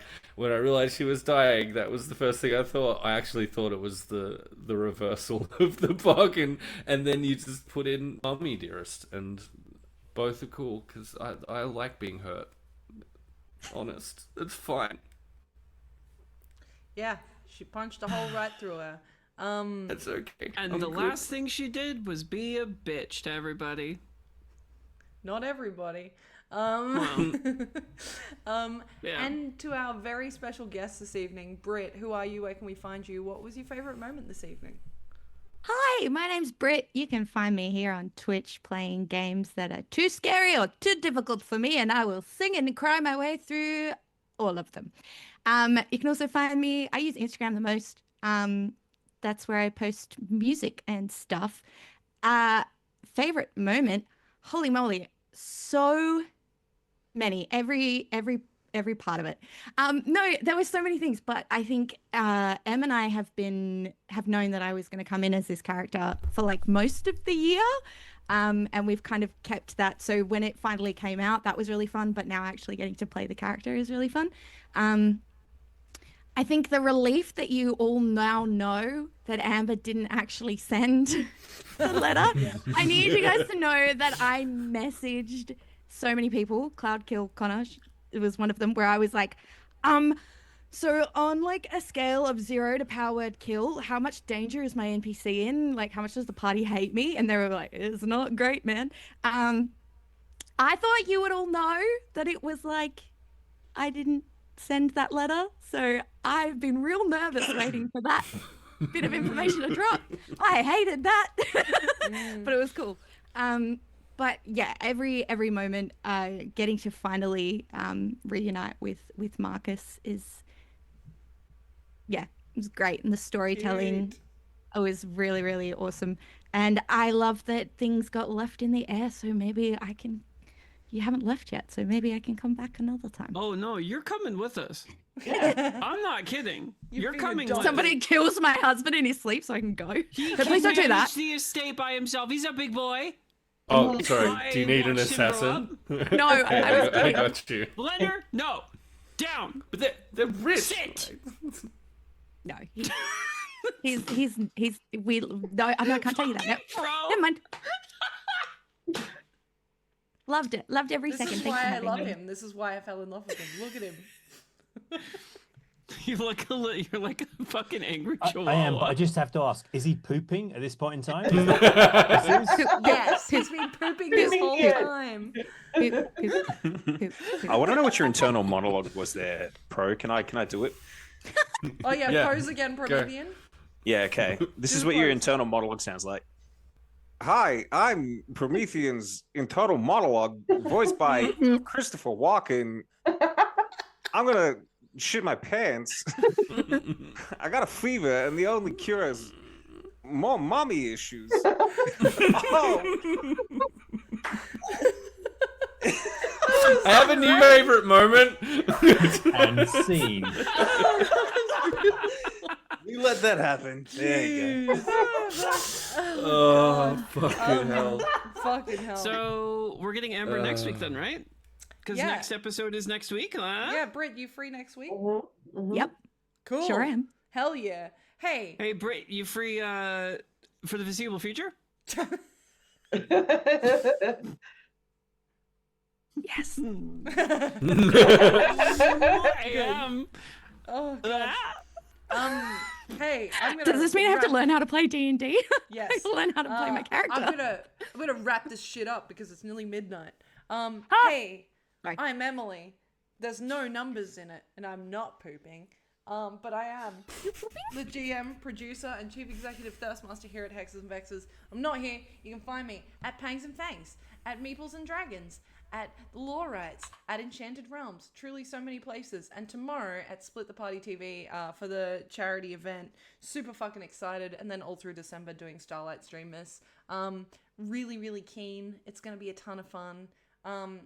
Next Friday will be the final episode of Echoes of Divinity, 7:30 p.m. Australian Eastern Daylight Time for this year. It will be the finale and the end of Chapter 2. Before we move into Chapter 3. It's going to be real fun. It will probably be a beach episode. It's snowing. Fucking sure. Yeah, but we need a Snow shore. day. It's gonna be a snow day while Velendar buries his fucking. I don't even know at this point. Yeah, soulmate, I guess. You know what I Sure. do know? We're going to go raid Judge RPG, so stick around and, Yay. I don't know, throw random symbols and Don't do that. Don't do that. Don't. No. No. Emotes. Emotes is Total what I meant. emotes. Not symbols. Not symbols. You're being like, yeah, just throw up some fucking gang signs. Yeah, sure. Throw up some fucking exclamation points, okay? Throw up some fucking exclamation points. Terror bangs, or you're all fucking. I'm coming to your house and I'm gonna break all your windows He's gonna poop. and poop in your garden. I don't think I'm free next week anymore. Hey, everyone look really cute. I'm gonna hit the raid button. Bye, everybody. Stop. Jesus, Jesus. bro. Fucking